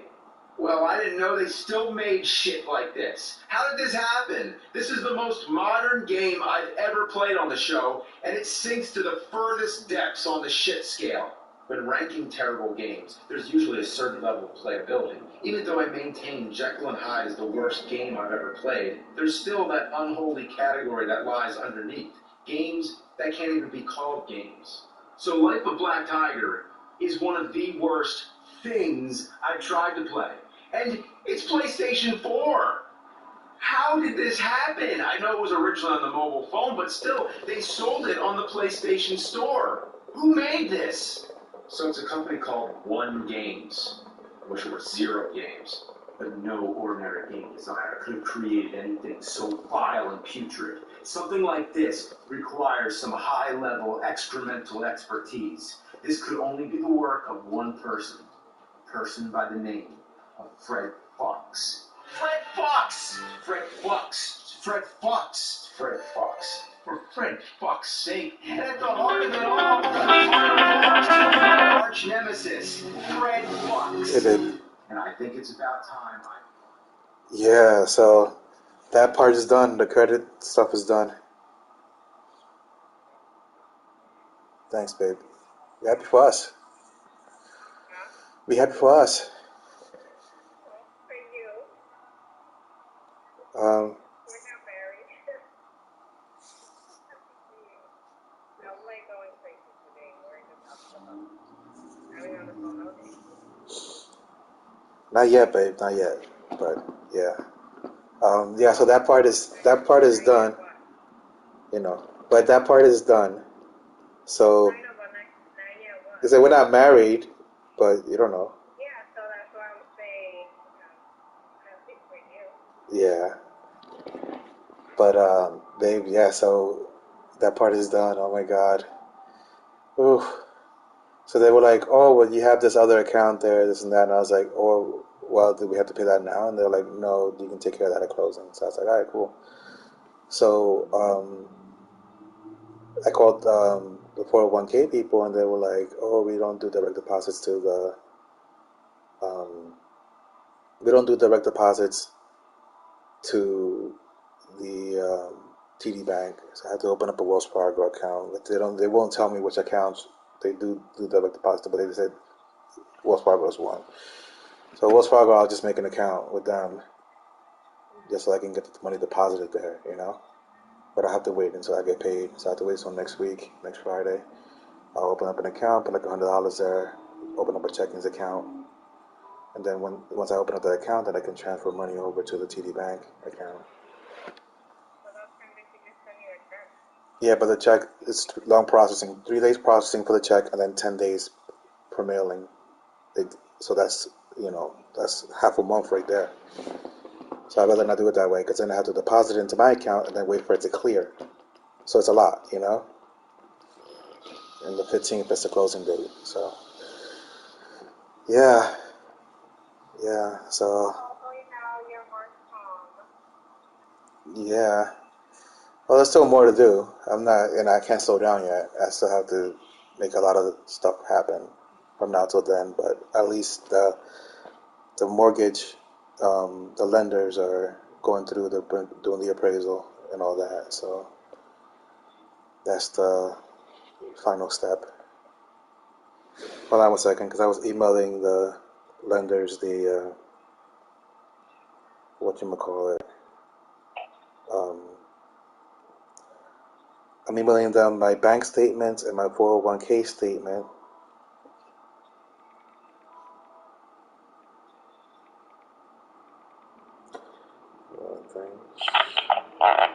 Alright, babe, but I'll talk to you later because I'm really, really busy. Alright, baby. So, yay! One less thing. Okay. Bye, baby. Alright, bye. Bye.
It's a chore. You ever paint a house or rip down wallpaper? That's this game. Eventually, I find myself doing anything I can to shake up the boring gameplay. Stacking animals is probably the most fun thing you can do.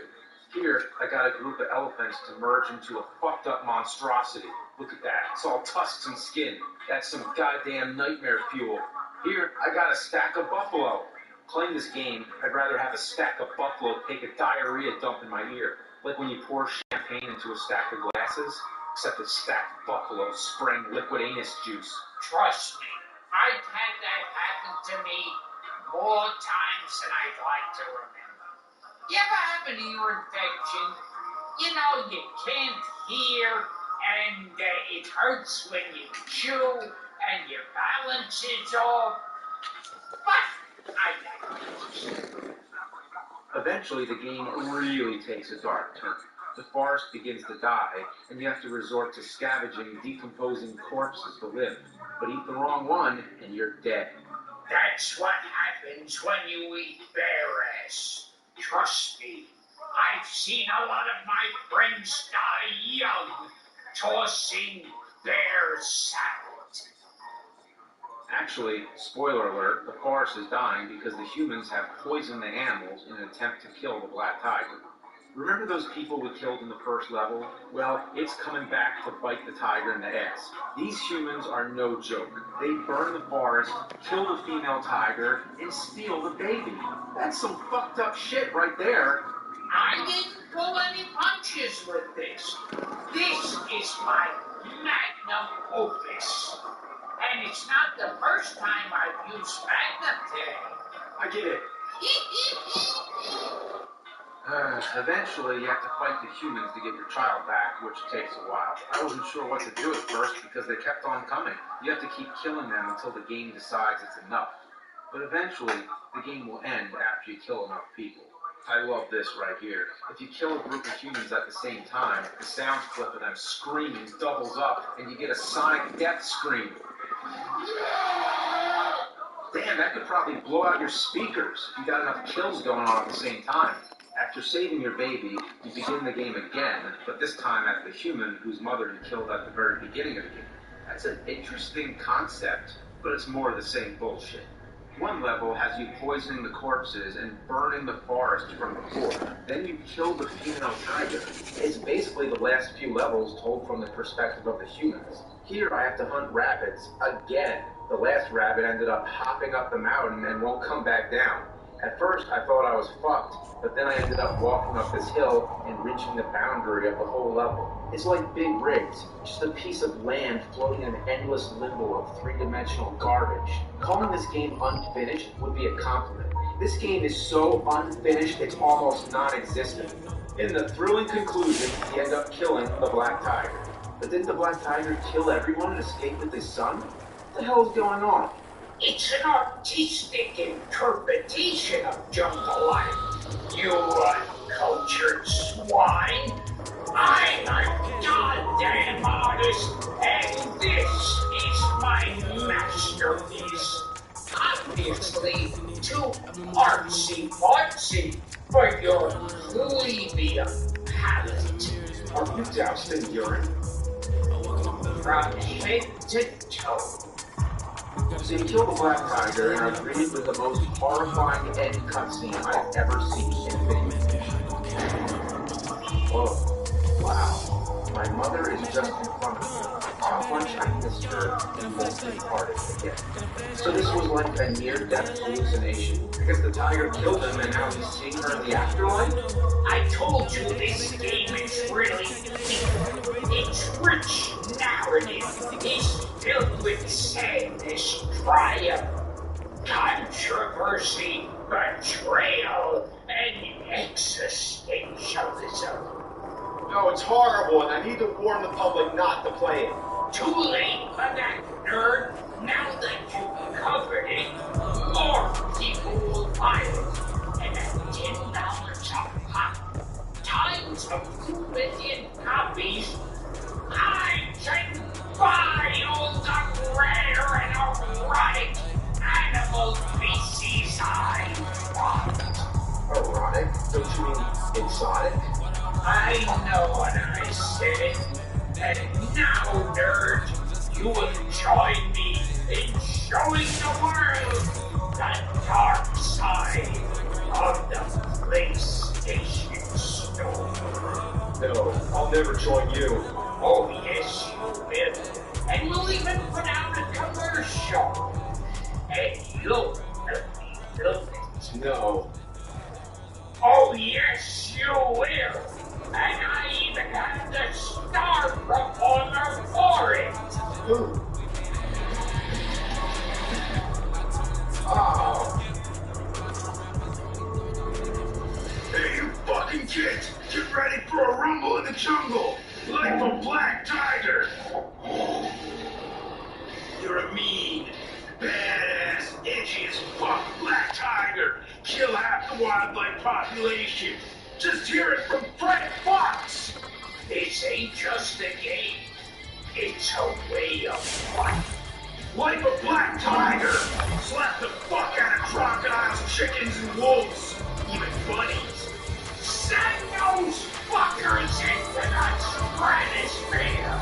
Share your fate with the female tiger! Stack up elephants and fucking buffalo!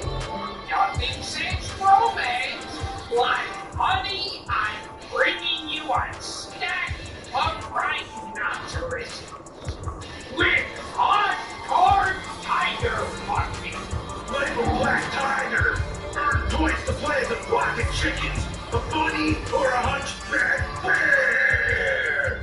You need 1,000,000-something points, and if that ain't replay value, my name ain't Rex Viper Riggs! Like a black tiger! Only at Buckleland! Oh, God. Gonna take you back to the past. Play the shit and get to some death we never had. Buffalo, taking diarrhea, dunking his ear. The rock apple, the roaches gonna get down with beer. He's the angriest gamer you've ever heard. He's the angry Nintendo nerd. He's the angry Atari Sega nerd. He's the angry video game nerd.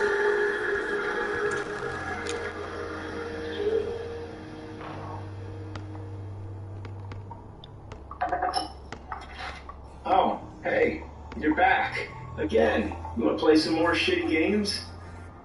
You know, I just woke up. I just woke up. Can I just have my healthy, balanced breakfast? The hell?